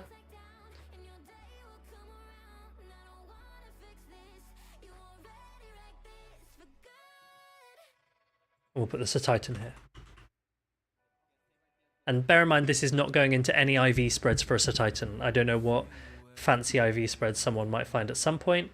We'll just put the current meta in, but I'm going to take out... I'm just going to shift Lantern to Water Gun. We'll go 2 shield scenario. So here it says that in the 2 shields, for Alligator, you'll lose against a normal for Alligator as a Sir Titan, and Sotodl does have a better average. So in the 2s, yeah, Sotodl is better. In the 1s. In the 1s, Sotodl has a better average, and it's saying that Sir Titan will lose to a Crest, which could be important. So yeah, arguments very much for Sotodl at the moment. And then in the 0s, Sotodl actually drops quite a lot. So you drop your Charger Bug, you drop your Lickitung 0s, and you drop your Wiggly 0s. So you do drop some matchups as well. And now I'm interested to see, just out of curiosity, because Sotodl can't run any different IV spreads. It has to be the level 51 Hundo Best Buddy, whereas the Titan might be able to. So what you might want to do is start chucking in different IV spreads. What are we going to do here? So we'll chuck a high defense IV spread.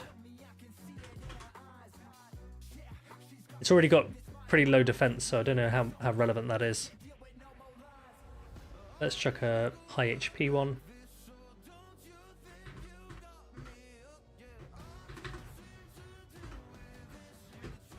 Just see if it makes any difference whatsoever. I'm just going to take out Sotodl at this point so I can compare just the Sir Titans. Interesting. So we've actually managed to pick up a Shadow Sableye matchup doing this, by giving it a little bit of attack and higher HP. What breakpoints are relevant? No breakpoints immediately. Any bulk points? You do drop some bulk points that you probably don't want to drop. You can overtake a Skeledirge and a Talonflame. Not relevant. I wouldn't chase those. You can pick up an Umbreon. So look, there are IV spreads that can flip certain matchups, which is interesting. We haven't found... You don't want to drop Lickitung 2s. That would be annoying. But yeah, something to think about. I personally, if I had a Sotodl that was like a lucky hundo. Okay, when the shiny comes out, if you can lucky trade a shiny, then yeah, build a shundo, obviously Sotodl. If you've got a non-lucky one and you have to spend all the dust and all the XLs, like, I don't know. I don't know if it's worth it. For me personally, that's not the best use of your resources. But if you're resource rich, who am I to tell you otherwise? But I think Sir Titan will be pretty good. If we just look generally speaking at Sir Titan, the fact that it's a pure ice type, which is one of the worst defensive typings, and it's still getting roughly 500, just under 500, with a positive matchup versus this meta. 520, awesome. And 508 for an ice type, that's sick. So that's Powder Snow, Avalanche, Body Slam. And Powder Snow was my suggestion. You're welcome, you're welcome. So I'm excited to use the Titan, and I'm excited for the shiny because it's cool. It would be used as, is it 10 for Avalanche and Body Slam? Okay, so Body Slam is 35 energy. You're using 8. So every 8 would be, so you get 40 if you use 5, and then you bank 5, and then 32. So that would be 5-4. The Avalanches are 665. So with 6 times 8 is 48. That's an energy, that's a residual energy of 3.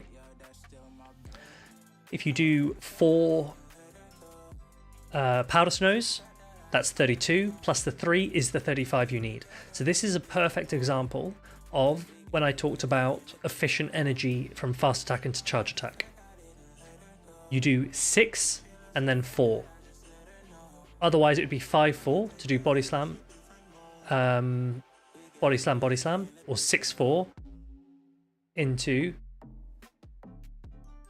Avalanche, Body Slam, or 5-5 Body Slam into Avalanche, which is rapid. Really nice synergy. Really, really good energy synergy. And so, especially in neutrals, if there's no super effective damage or resisted damage involved, so Titan's neutrals will be good just because you are spamming out super efficient moves. We said Avalanche was a Side Strike clone, a damage per energy of 2. Body Slam has a damage per energy of I think 1.81. Powder Snow's a good move, like you're putting out damage. So I like Titan a lot. No new move even for Comde is Thunder Punch. So the Gudra Comde is Thunder Punch. Thunder Punch on Gudra I think will be useful. Is the Toddle still spawning? No. I would get a trade if you can, or consider a Glacial Lure if you have one. Maybe a Sotodle can spawn off that, but maybe check that first. I don't know. Is the Titan better than Shadow Celio? Yes. Yes, it is. Maybe next season. Yes, it's better than Shadow Celio. Give Shadow Celio Avalanche, and then maybe it's a different story.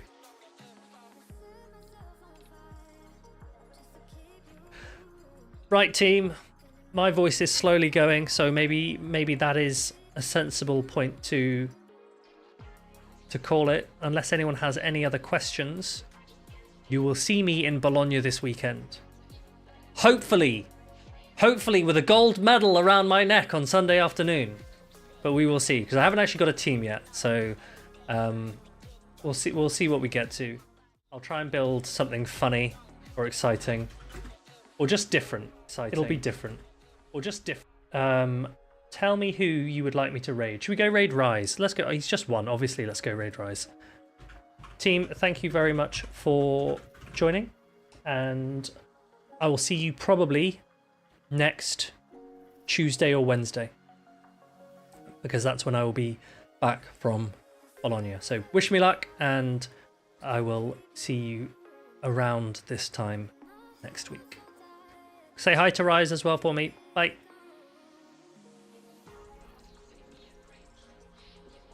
There's not.